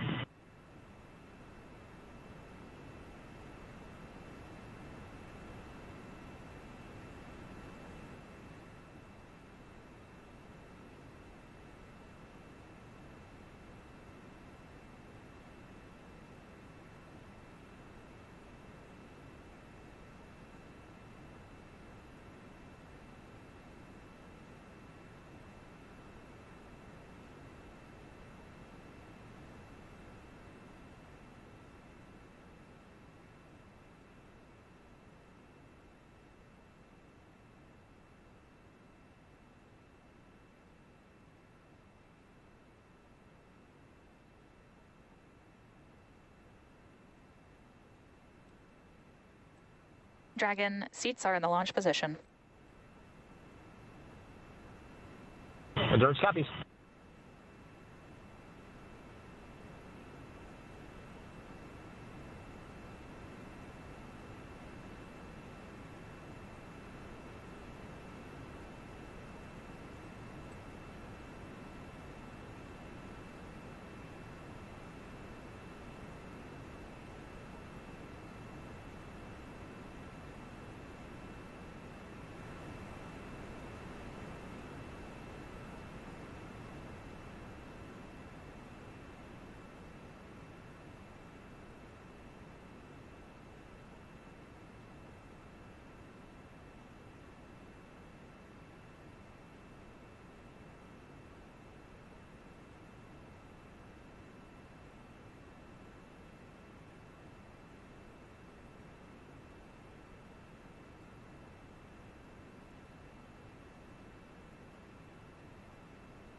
Challenge our expectations for what we can get done. So you really feel like you've become a resident of space, a resident of zero-G, and you start to feel like you're getting an idea of how this works. Every day is a long series of problem solving. You got to figure out where to put your pencil, where to put your drink if you have it. So maybe 10,000 times a day you're solving little problems like this, and when that becomes fluid, then you really feel like you can be efficient and get a lot of work done. And there's a lot of work to get done on the space station right now. We spend a lot of our time training in Dragon because that's a really dynamic phase of the mission, but it's just such a tiny fraction. The whole point is going to the space station, and doing some incredible work up there. So our time on the space station is spent, one, keeping the space station healthy. It's been up there for 20 years. There's a lot of systems that need maintenance and upgrades and operators there to keep them working well, but we also do some incredible science. The space station is a national laboratory orbiting around the Earth, and it's a really, really unique environment. Once we arrive on the International Space Station, we will run a lot of experiments. I'm a material science engineer, and so my focus will be lots of experiments in the material science domain, but also life sciences will be very important. There's all kinds of research going on a daily basis that lead to just fundamental changes in the way we understand how our world works. I will definitely be the eyes, ears, hands, and the actuator for the experiments that help lead to the science, the discoveries that can push our species further, both beyond the planet and just understand and operate on our Earth even better. One of the great legacies of the space station is not just going to be the science, but very importantly, the international cooperation. This is one of the first, certainly today's perhaps most prominent, international cooperation for exploration. It's not for survival, it's not for competition in the marketplace, it is for just exploration. I think we're now about to enter a new era of human spaceflight. In the past, we astronauts flew to the International Space Station to do purely science. Now the station will become more and more commercial. There are commercial experiments on one side, but there are also commercial astronauts who come up to run maybe their own science programs, but also to enjoy just being up in space, to experience space, and to convey this message, the fascination of space, to all the people on the ground.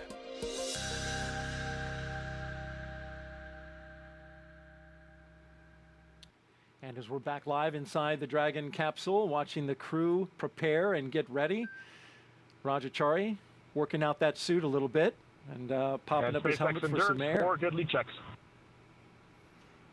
Not that they can't breathe when it's closed, but certainly you can have a little bit of outside Copy, Dragon. air. We see the same. With the helmet open? Closeout Right, team will perform final closeout steps and then egress the capsule. Report when ready for hatch closure. And there you heard the call out for the upcoming Endurance is ready for hatch closure. Hatch closure. Yes, and we heard the call out that they had 4 good suit leak checks, and so that is a And very copy that, important Dragon. step that has to be done before they can close the hatch. Sounds like everything is on schedule. And that's great news.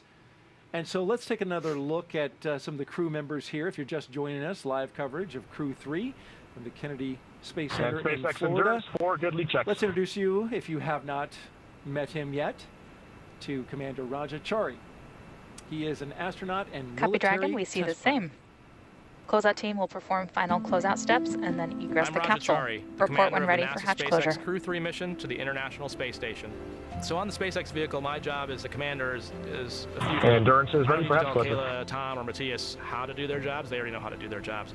It's really more a matter for that 1% of the time where something off nominal And copy happens, that, what is Dragon. the best split of resources of, what is the best interactions between those players to get the best result. And so managing those different pieces of the puzzle is really, I think, what the crew part of the commander job is. It's really mind-boggling when you think about how much effort it takes to put people in space and then to sustain them in space. I think what's cool and why I like NASA is none of those people are doing it for the money. They're doing it because they believe in the mission. They're doing it because they believe in solving humanity's problems and pushing exploration. That's the reason people are doing it. I think, if anything, it's taught us that we as humans have this great ability to endure through just about anything. You just have to put your mind to it.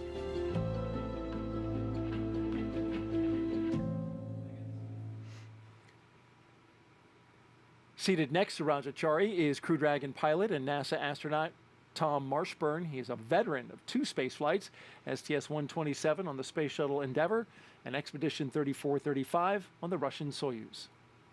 My name is Tom Marshburn. I'm the pilot of NASA's SpaceX Crew 3 mission to the International Space Station. Not quite sure why spaceflight grabbed me the way it did. It found me, really, more than me deciding to become fascinated with it. There's something about leaving everything we know behind, everything. It was almost like going up into heaven or something and coming back. And that was just infinitely fascinating to me. The long-duration mission is quite a bit different from the shuttle mission. You really feel like you've become a resident of space, a resident of zero-G. One of the great legacies of the space station is not just going to be science, but very importantly, the international cooperation. It's not for survival, it's not for competition in the marketplace, it is just exploration. And it's just a vibrant, wonderful place where great science is happening.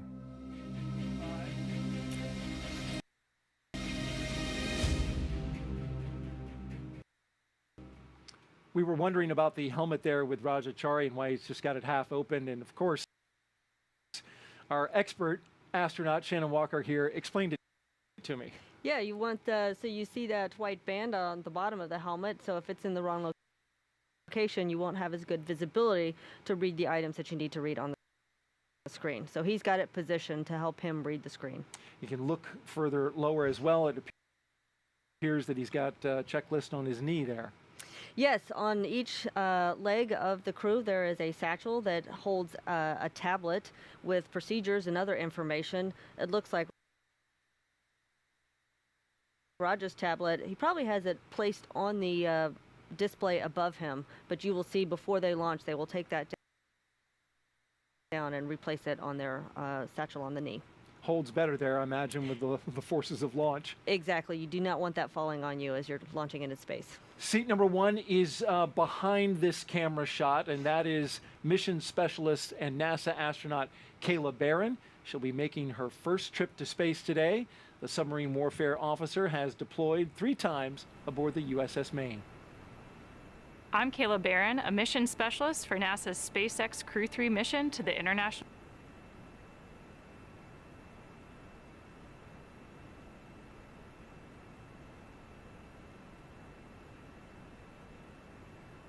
Space Station. When 9/11 happened, watching New York City respond and how we came together as a country really cemented for me a desire to serve. That's how I first got interested in joining the military and ultimately got interested in attending the Naval Academy. I found myself really drawn to the submarine warfare officers as mentors. And when I got to go underway on a submarine, I just felt like this is where I belong.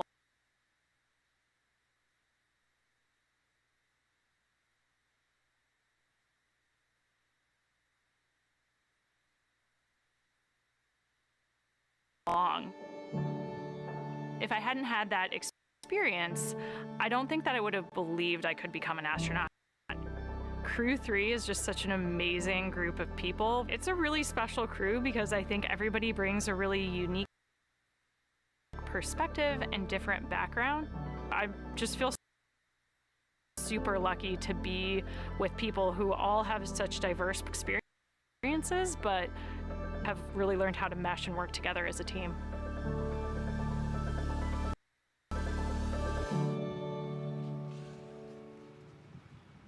And finally, in seat number 4 is Crew 3 mission specialist and European Space Agency astronaut Matthias Maurer. Today will also mark his first space flight. I'm ESA astronaut Matthias Maurer. I will be mission specialist on the NASA SpaceX Crew 3 mission to the International Space Station. In 2008, ESA started the call for new astronauts. Out of 8,500 applicants, only 10 candidates passed all the tests. I was one of them. I was always fascinated by space and what does an astronaut actually do. So an astronaut works with a lot of engineering stuff. We do science in space. We work in international teams. And the adventure that we are able to live as astronauts in a combination of these 4 facts: engineering on the edge of what is possible, science, international teams, and adventure that's only possible as an astronaut. I want to say thank you to everyone who helped me to arrive at that point that I'm today. I will be thinking of you when I fly to space, and I send all my love to you down on the ground.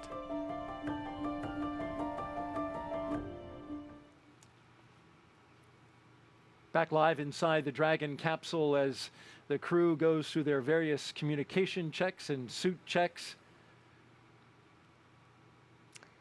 As they prepare to have the hatch closed.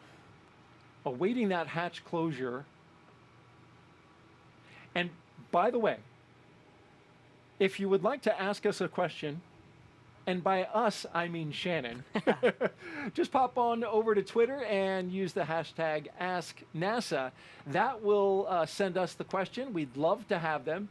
Shannon has been answering them throughout the show and doing a great job with it. We really appreciate her being here. And you've had some good questions as well. Even the patch, which I know you're big into your crew patch. Shannon. Of course. I like our crew patch. I think it's pretty good looking. You know, it's hard to deny. I love the blue. I love the dragon. But the Crew 3 patch is pretty cool as well.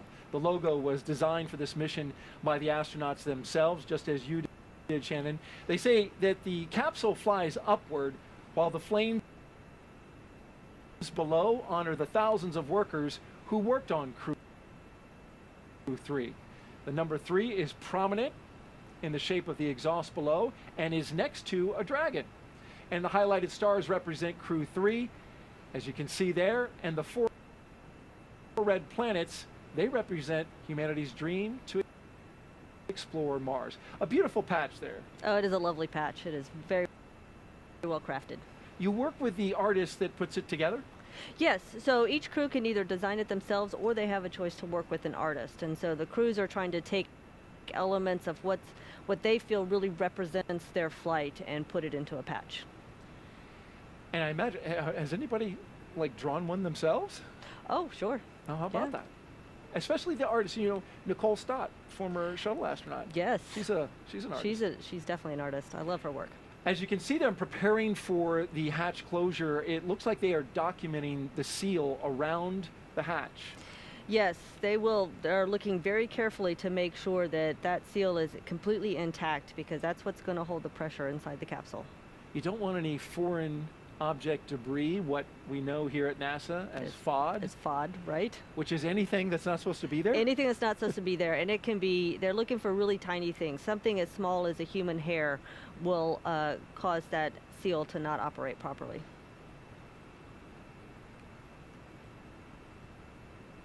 And they're using, it appears to be smartphones to take these pictures. They do. I mean, the cameras on the phones are so good these days that you can take some pictures and blow them up and really get a good view of what that hatch seal looks like. They are good cameras indeed. Flying just before the last flight of the Crew Dragon, I should say, was the crew from Inspiration 4. And our NASA social team was putting together our page for this launch from the Kennedy Space Center. And they, as you can see, the hatch being closed right there. They're going to push on that to make sure it seals up really good. They're going to push on it because the hatch itself, if it's not locked, it wants to spring open. So you've got to overcome that force to get the latches to latch on that hatch. And so we'll hold the thought on the NASA social video as we look. Looks like the crew closeout number 36 was putting a fair amount of force. Yes, it did look like he was pushing hard, but that's good. We'll get that hatch closed. And now begins the process of them sealing it up. Sealing it up and doing all kinds of checks and cross checks. So they'll seal it up, there'll be a pressure check to make sure the pressure does in fact hold inside the capsule. And you'll see teams of people here working together to make sure every step is done exactly so. Carefully and methodically working their way. 255 feet up in the air, we might add, in the White Room.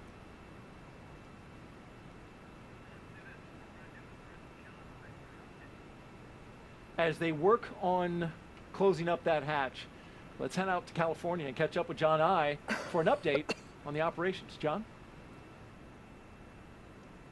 Countdown is proceeding nominally at this point, and thanks Daryl for that handoff. We're coming up just inside T-minus 2 hours. Now on board the brand new Dragon spacecraft Endurance, we've heard a lot of the communication between the crew and the ground. Comm checks were complete. We saw the astronaut seats rotated to the flight position. The suit leak checks were successfully completed. And we've been watching the closeout leads lean into that hatch, getting it secure.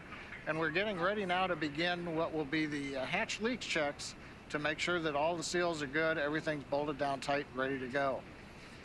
Once we finish the final leak checks, the team will begin the steps to close out the White Room and get the access arm ready to retract. And then that closeout team that you see there will leave the pad by about T-minus 1 hour. And That'll leave just the 4 astronauts on the pad. Now for Falcon 9, their team for countdown is on console. Here you can see firing room 4. They're preparing for communication checks with the astronauts coming up in just a few minutes. Currently on Falcon 9, the engineers have pressurized launch vehicle gas storage bottles. That was done before we cleared the pad. These are composite overwrapped pressure vessels. They hold gases that are used to fill the propellant tanks with hot helium as that propellant is pulled out of the first and second stages by the Merlin turbopumps. As we get into the last half hour of the countdown, we'll do a final top off of those pressure vessels, make sure that we're at flight load. We also use these pressurized gases to spin the Merlin engine turbopump when we have to start an engine in space. So the second stage MVAC engine has to start up after the first stage separates. And the first stage engines, we've got 3 of them need to restart to begin the entry, and then 1 engine for the final landing sequence. So all of those engines need the helium gas to be able to spin and start the engines. The gases are also used for attitude control systems. Not so much on the way up, but it helps orient the vehicle after the first stage separates and comes back down for the landing on the drone ship. And we also use the gas to deploy the grid fins and to kick the landing legs out just before we land on the drone ship. We're continuing to monitor weather at the launch site and around the world at contingency abort and landing zones. Concerns we're looking at continue to be the same too since we started the webcast. Cumulus clouds and flight through precipitation. Now, a moment ago, the range did report that currently right now we are no-go on weather for flying through precipitation, but they also expect that to clear up and for us to be go when we get to launch. So this is just a temporary. They have to tell us when we're not meeting all of the weather rules, but right now it doesn't look like a concern. So the good news is weather's looking good. Dragon's right on time. Falcon 9 is quiet, getting ready for its big events coming up here in another hour or so. And so with that, we're going to hand it back to the team at Kennedy. All right, thank you, John. And yes, indeed, we can confirm there was some weather that came through here. Yes, there was. It was a little bit of rain, a light storm. Our launch weather officer tells us, Ryan Sizik, informing us that it was a light one. It was passing through, but in fact, when it's here, it does cause that to go red. Exactly. If it's raining here, we would probably not launch into it. Thankfully, there is no lightning, live. which is another Criteria that we use to determine whether or we're not live. Welcome everyone to Rocket Launches Today coverage of the Dragon 3 or Crew 3 launch on a Dragon spacecraft to the International Space Station. Tonight, I am your host, Dan Wiggin, suit leak checks. Yeah, you and can tell, joining me is a special guest this evening, but one of Ryan the from Ring Watchers. Everybody give us a all your zippers zipped up, and they will pressurize the suit, so you'll get extra air volume inside your suit. So the all five of you can see that when the leak check happens. But if you guys haven't already, make sure that you follow Ring Watchers and Ryer the Great on Twitter. In this moment, you guys. Oh God, that Twitter account's dead. Oh, what is that like? They're waiting to go to space. Well, then I guess just the Ring Watchers so far. Yes, they know they've got just also 2 hours joining to wait. me So a couple of things are going on. Of course, Jay each or crew member Hoppy, there is thinking about their role during the launch. They're probably chit-chatting a little bit amongst themselves. From everybody knows trying to stay all over the comfortable in place those because suits, he's one of the and most probably popular just guys trying to around. enjoy So the experience I'm going to give him of a little actually bit of a being round in of their applause. SpaceX, we because will be I commencing love him. health checks for the launch escape system. But Expect so momentary flight computer state tonight change, on the stream, followed by a we transition watched back to pad a little bit of history on what's going on, but we also had just watched the completion of the crew ingress. That's a call out with to, the culminating in the hatch closure. Emergency escape system. And yes, you can see this is here what's primarily that happening in those everything last, is closed hours except for the very last hatch. And I don't know if there's a technical term for the little panel that covers that up. Do you happen to know, Ryan? The panel that covers up the stuff. The cover that's my educated guess. Yeah, that